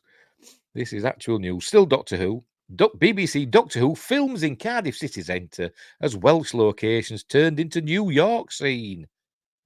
Go away. Filming has begun on Shooty Gatwa's second series. Bloody hell, we haven't got the first series yet. As the 15th Doctor, and Derry Girls Nicola Coughlan was also spotted on set. And there's Shooty in a kind of blurry. Oh, excuse me. November is Doctor Who month as the popular science fiction show celebrates 60 years of travelling in space and time. Viewers not only have 3 anniversary specials to look forward to with David Tennant back as the Doctor, but also a whole new Time Lord in the shape of Shooty Gatwa. Still don't know how to get Shooty out of that. Who has just started filming his second series. Production seems to be moving very fast, or season. He'd say in America, he says season, we say series. Production seems to be moving very fast on the new era of Doctor Who as Series 14, or Season 14, depending, which airs next year, wrapped months ago. After a short summer break, which included a couple of reshoots, the production team are back in Cardiff filming, which is in Wales, in case you didn't know. It's the capital of Wales. It's Cardiff. On Monday, October 30th, cast and crew were spotted filming in a variety of different locations across the Welsh capital. All right, I just said that, didn't I? Including Cardiff University. Another location was at Mansion House, and Shooty was spotted on set. And vote who your favourite Doctor is in our poll below. And there's a alleyway set up at Cardiff Uni with a hot dog stand because it's America. It's supposed to be New York. So, yes, a hot dog stand. They got them on every street in New York. They must have. And pretzels as well. I've got some pretzels here.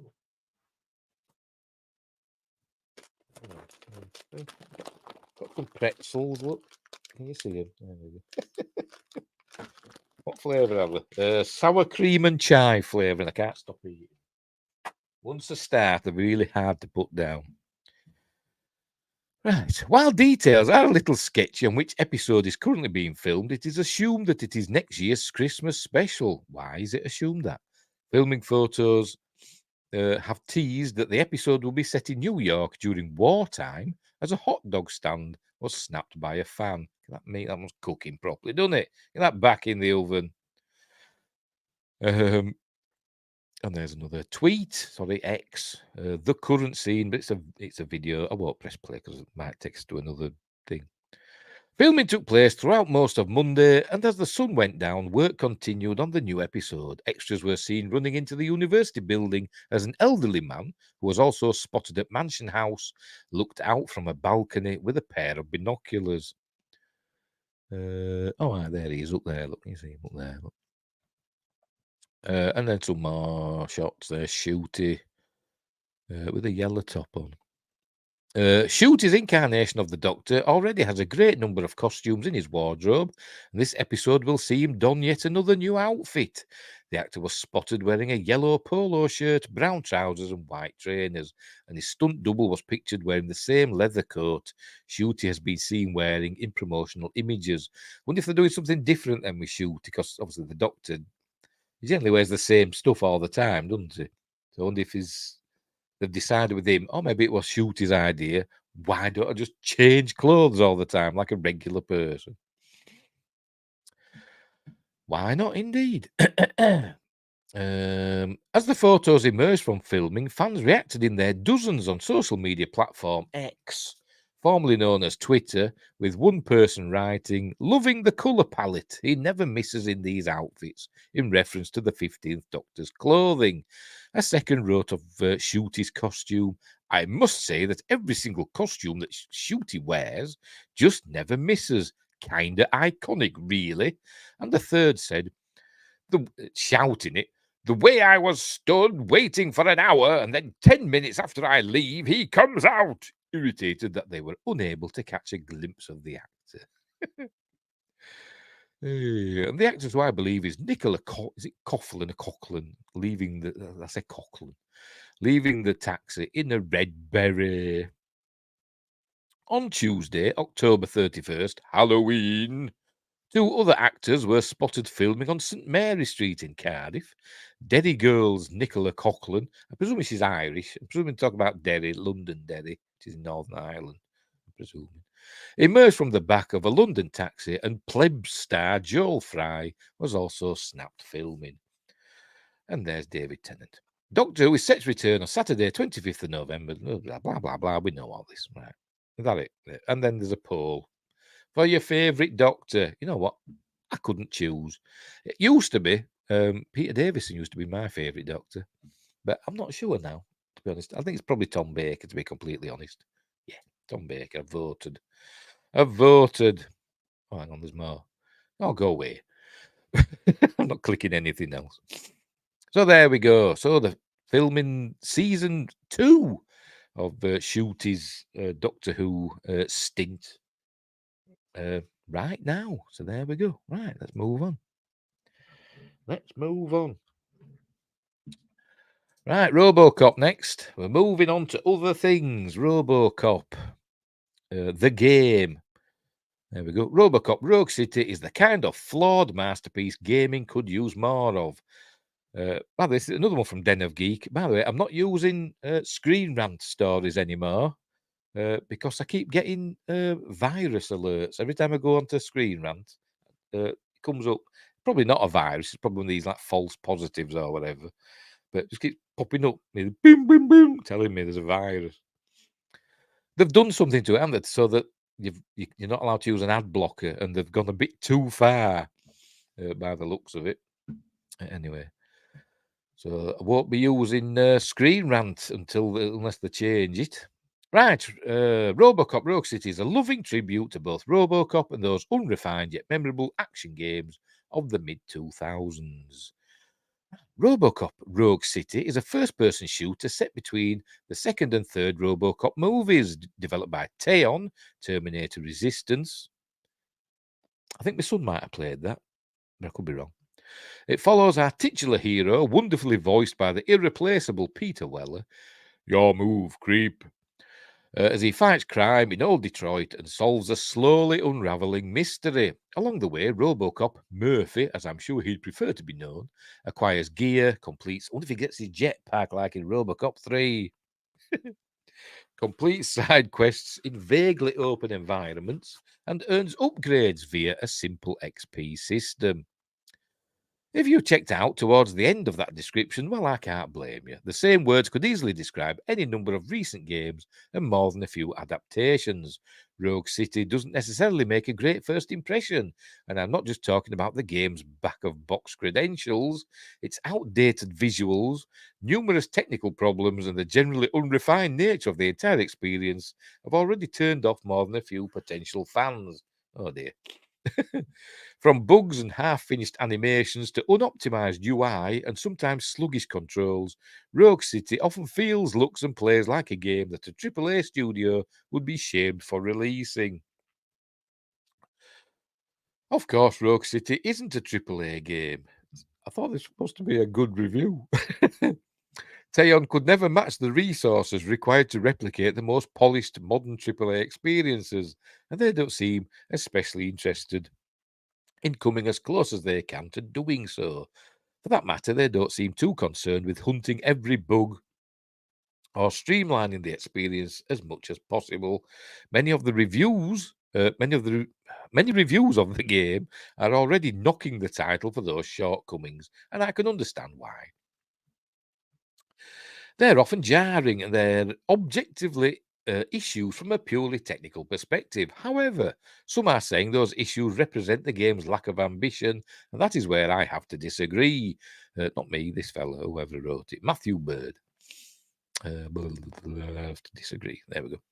Just because developer Teon didn't aspire to make a AAA game, you'd think it would be, though, wouldn't it? It's RoboCop, for God's sake. Should be up there with, Arkham Asylum and them sort of games, shouldn't it?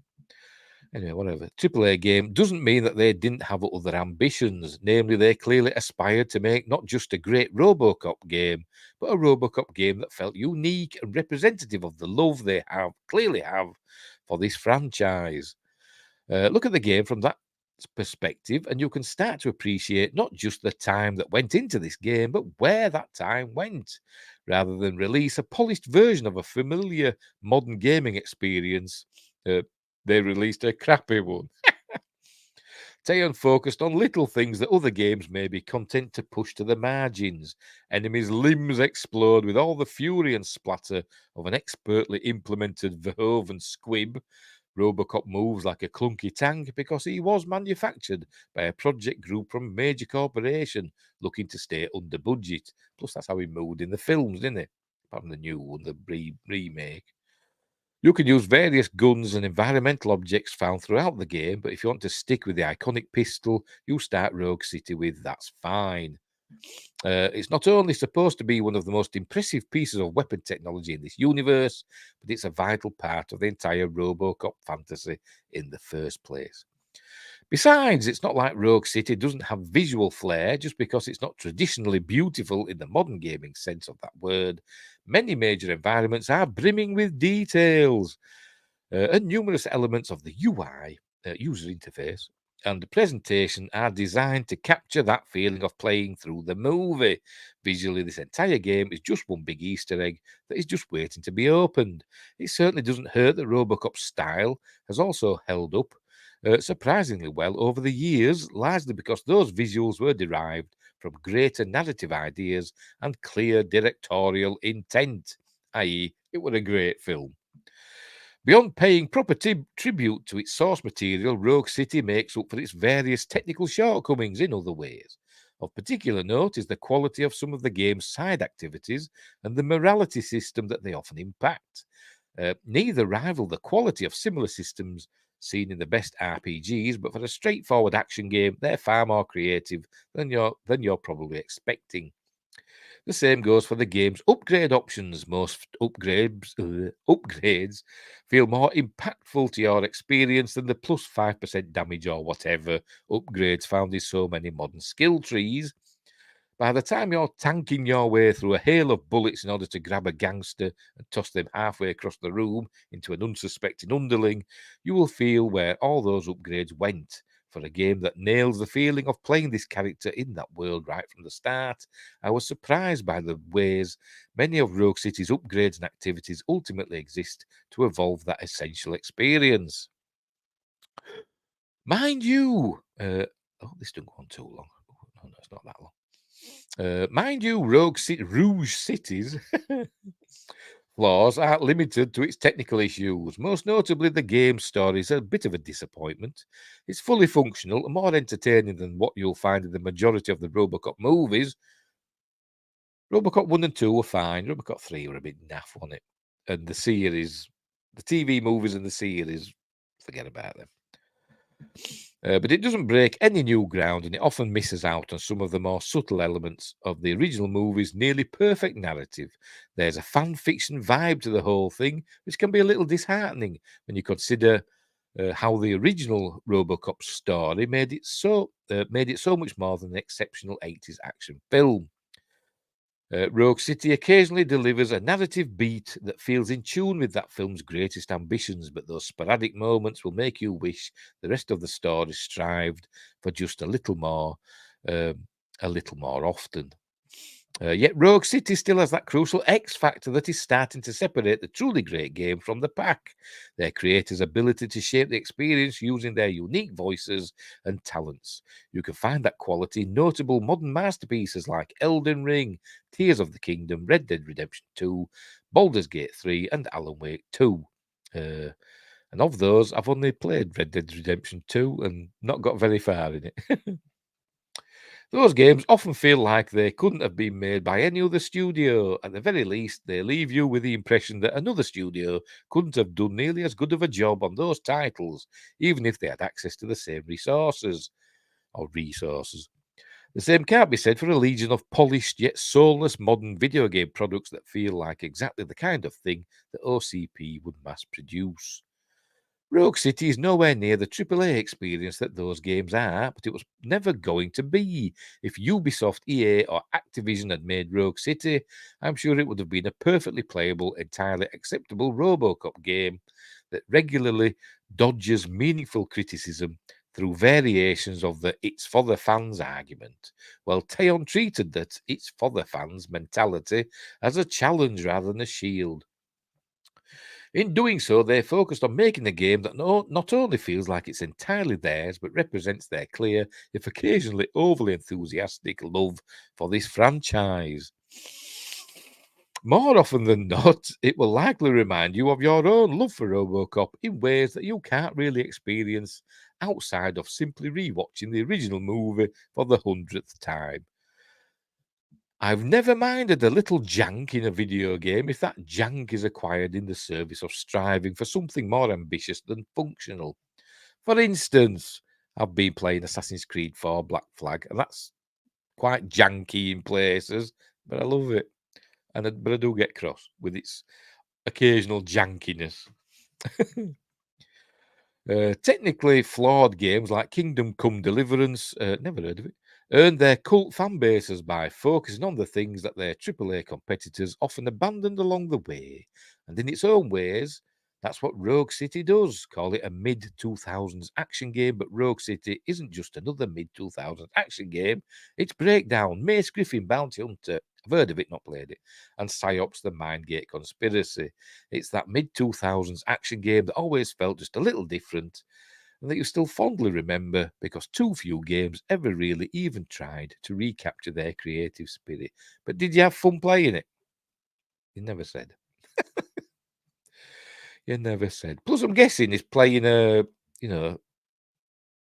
press release. It might not even be completed. It might be an advanced beta version. I don't know. So maybe when it actually comes out, is it out now? Does it say when it's coming out? No, it doesn't say, does it? It doesn't say when it's coming out. I don't think. Did I miss it? No.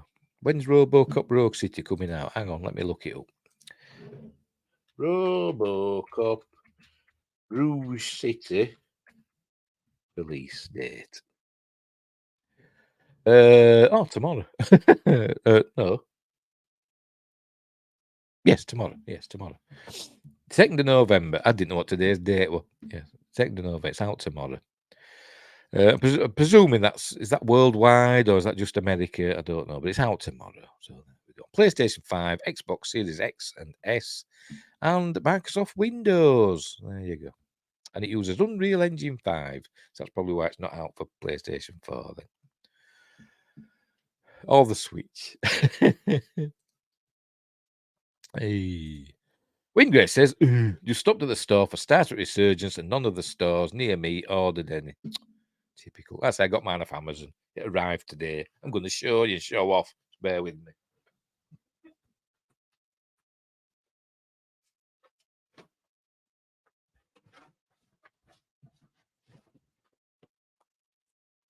got. Hang on, I'll make myself big. I'm knocking things, and in my excitement.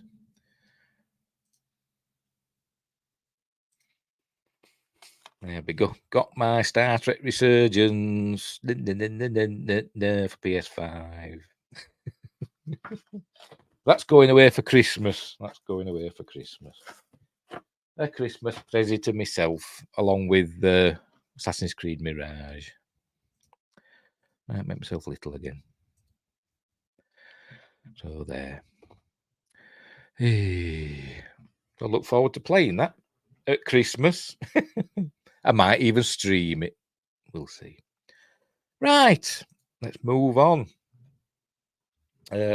Speaking of Star Trek, we are moving on to Star Trek. Oh, pardon me.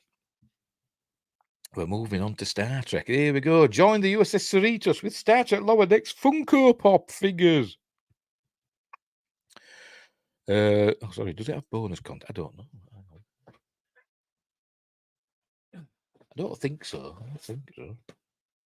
No, it doesn't say. Doesn't say.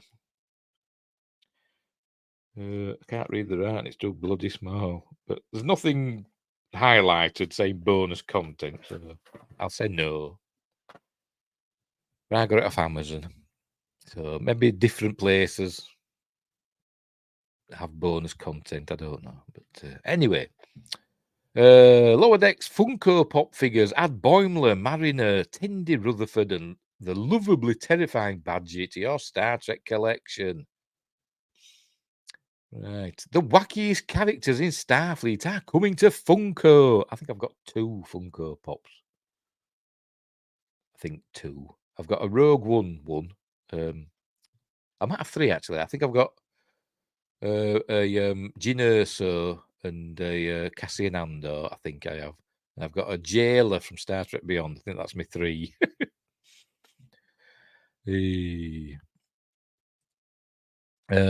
Yes, do you want Tillin? I don't know. We'll see. I don't know if they're going to do Tillin. We will find out in this article. The wackiest characters in Starfleet are coming to Funko. The latest in the manufacturer's ubiquitous pop collection of vinyl figures will feature the valiant crew of Star Trek Lower Decks and one of their deadliest enemies. Oh. Funko has revealed the first wave of Lower Decks Funkos, and it will feature... Let me just hit refresh on this. Oh, no, because I've got to... Oh, sorry, never mind. I forgot what I want now. Funko has revealed the first wave of Lower Decks Funkos. It will feature the 4 main Lower Decks. Sorry.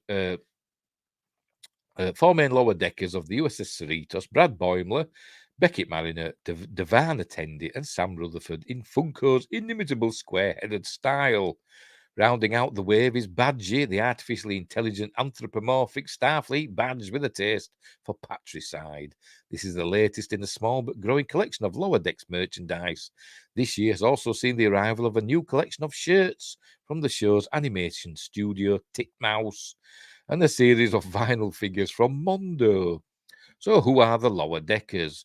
Scion of a raisin farming family on Earth, Brad Boimler, Jack Quaid, is a neurotic perfectionist so desperate to prove himself that he often gets in his own way.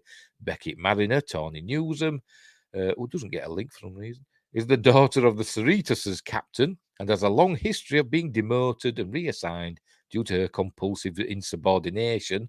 And we still don't know. I don't think we still know, do we, why is she called Mariner and her mum's called Freeman? Don't know. And a dad. Is a dad the Admiral fella that we've seen occasionally? He's not called Mariner either, is he? Is he Admiral Freeman? I can't remember now. But she's got a different name, and I don't think it's been addressed as to why she has a different name. Anyway, Devana Tendy, Noel Wells, is an Orion, a species notorious for space piracy. She belies her species' reputation with a relentlessly cheerful attitude. Sam Rutherford, Eugene Cordero, is a blithely optimistic engineer with a cyborg implant. Only in the show's 3rd season does he discover that he's suppressing his original harder-edged personality and memories thanks to an illicit plot by one of Starfleet's many shady admirals. Now, obviously, Tendy and Rutherford are obviously in love, but it's not going there, is it? They keep skirting it, don't they? And I hope they keep skirting it. I hope we don't see them become an official couple. Anyway, Badgie, Jack McBrayer, is Rutherford's creation, a would-be tutorial program that turned homicidal. It's like the Microsoft paperclip, sort of like became psychotic, isn't it? And that's an never mind, Five Nights at Freddy's. Let's do a Microsoft paperclip film. Anyway, he returned in the current season, where his quest for ultimate power led him to peacefully ascend to a higher plane of existence instead. They aren't in line, according to the Trek culture, since they listed them at the top 10 platonic friends in Trek. All right. All right. In love. All right. Sorry. Yes, in love. I think they are. Never mind. Never mind what is it Trek culture say? What do they know? They're in love, you can tell. You can tell. Anyway, Star Trek Lower Decks premiered in 2020, the first Star Trek animated series in nearly 50 years. It has been well received. Not initially by me. I do like it now, though. I really like it now. I give the last episode a 10 out of 10, didn't I? Anyway. It has been well received with a 92% score on Rotten Tomatoes.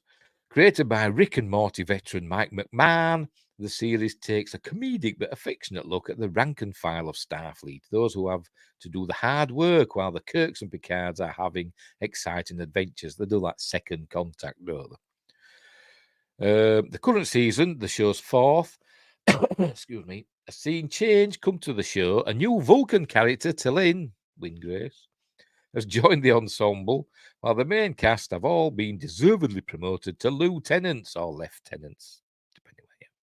But a mysterious force has been attacking spaceships across the quadrant, but now we know who's behind that. Lower Decks' season finale will air this Thursday, tomorrow. A fifth season has already been ordered. Star Trek Lower Decks Funko Pops will be available soon. Stay tuned to collide, blah, blah, blah. And here we are. Here we see them there. Look. There they are. First look at the new Star Trek Lower Decks Funko Pops. And there's Mariner, Boimler, Tendy, Rutherford, and Badgie. That Badgie looks rubbish. Doesn't it? Though? That Badgie looks rubbish. It doesn't really work with a Badgie. A Funko Pop doesn't work with a Badgie, does it? Not that shape. It's the wrong shape, isn't it? To be completely honest. But, whatever. They could have not done that and done Tillin instead, couldn't they? What they could have done. Maybe they didn't know about Tillin, because obviously these will have gone into design and production a long time ago, I imagine. So there we go, something to add to your collections. Send some Funko Pops. Some people don't like them. I don't mind them. They're fine. Moopsy, maybe. Is that little cute creature that's like savage? Is that the Moopsy? No, Tillin. I want Tillin. Right, so we'll move on. Right, I think we've one more and then we can go. Yes, one more. But going back in time now. Going back in time. Because we're talking about the creature from the Black Lagoon from 1954, Inquiring Minds. This is the column that digs into the science fiction lover's world, tackling some of the most complex and perplexing that content allows. Is it weird? Most likely. Do we love it? Yes. It'll likely be thought-provoking and potentially illuminating. Intriguing minds unite for the weirdest film inquiry column yet. What have I got myself into here? Meanwhile, Wingrace is telling me all about his Funko Pops. I have all the Trek Funko Pops except Disco. Oh, see, I've only got one. I've got Jailer from Star Trek Beyond. Right. The month of October is coming to a close. It's come to a close now. And it seemed like a wonderful opportunity to discuss the 1954 Universal Monsters classic sci-fi horror creature from the Black Lagoon. Well, I didn't realise until, only a few years ago that the creature from the Black Lagoon was part of the Universal Monsters, catalogue.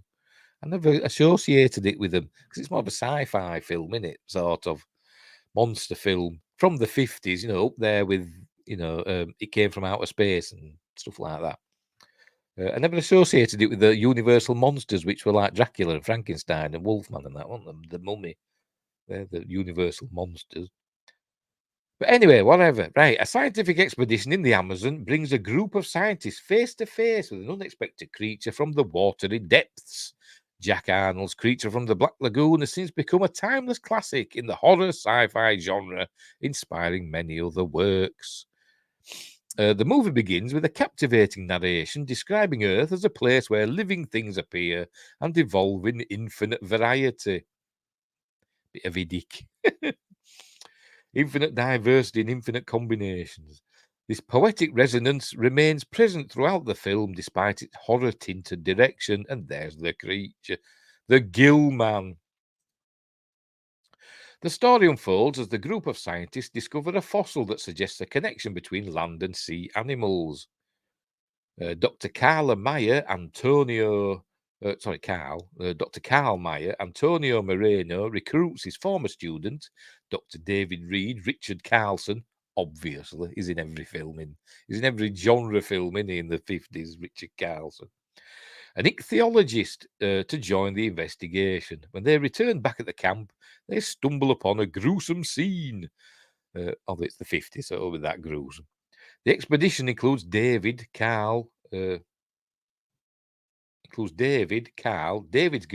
all right, and colleague Kay Lawrence, Julie Adams, the lovely Julie Adams, and scientists Dr. Erwin Thompson, Whit Bissell, and Dr. Mark Williams, Richard Denning. Unbeknownst to them, but knownst to us. Another Spaceballs reference. I did that last time, didn't I? The creature takes notice of Kay and begins to follow their ship into the lagoon's depths. As they swim through the water, the creature silently glides alongside them, watching and waiting. And it's a cool effect. Although it's not an effect, but you know what I mean. A cool visual, that's what it is. Eventually, they encounter the Guild Man living within the mysterious and beautiful Black Lagoon. Despite the dangers and attacks they face, they decide to continue their research undeterred. The creature kidnaps Kay, leading to a thrilling and suspenseful climax. The film, written by Maurice Zim, Harry Essex, and Arthur A. Ross, delves into philosophical and moral questions, making it a brilliant piece that goes beyond surface-level scares. Legend Jack Arnold delivers another amazing feature. The cast delivers charismatic performances, and the iconic monster adds to the riveting storyline. While the film occasionally slows down, it contributes to the building tension that surrounds the story. The horror elements rely on a careful balance of suspense and atmosphere. And there it is about to grab her. Don't get Julie Adams. Did she die quite recently? Or am I thinking of something else? I don't know. I've got to look that up now.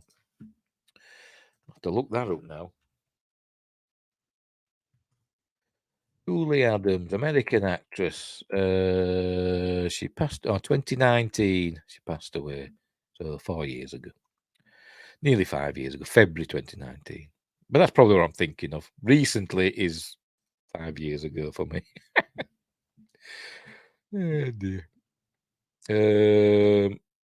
I forgot where I was now. I'm going to start again. Visually, maybe I didn't start this, but whatever. Visually, the film impresses with long takes that showcase the director's skillful vision. The underwater sequences are breathtaking, featuring stunning cinematography. The lagoon itself serves as a captivating set piece, evoking both awe and eeriness, reminding viewers of the unknown lurking beneath the water's surface. Creature from the Black Lagoon transcends typical science fiction and horror, embracing elements of fantasy. It explores thought-provoking themes, excuse me, related to nature and science, supported by a score that oscillates between suspense and majesty. The creature's design, with intricate details such as the arch of its spine and the webbing and claws of its feet, is fantastic for its time. The makeup and creepy elements are top notch, adding to the overall quality of the film. I think is there a colorized version of it I've seen somewhere? I should have seen a colorized version somewhere where you see the creature in all its greenness. I think it's green, isn't it? The portrayal of the creature is multidimensional, evoking sympathy from the audience. It is not a one-dimensional monster, but a character that elicits genuine emotions.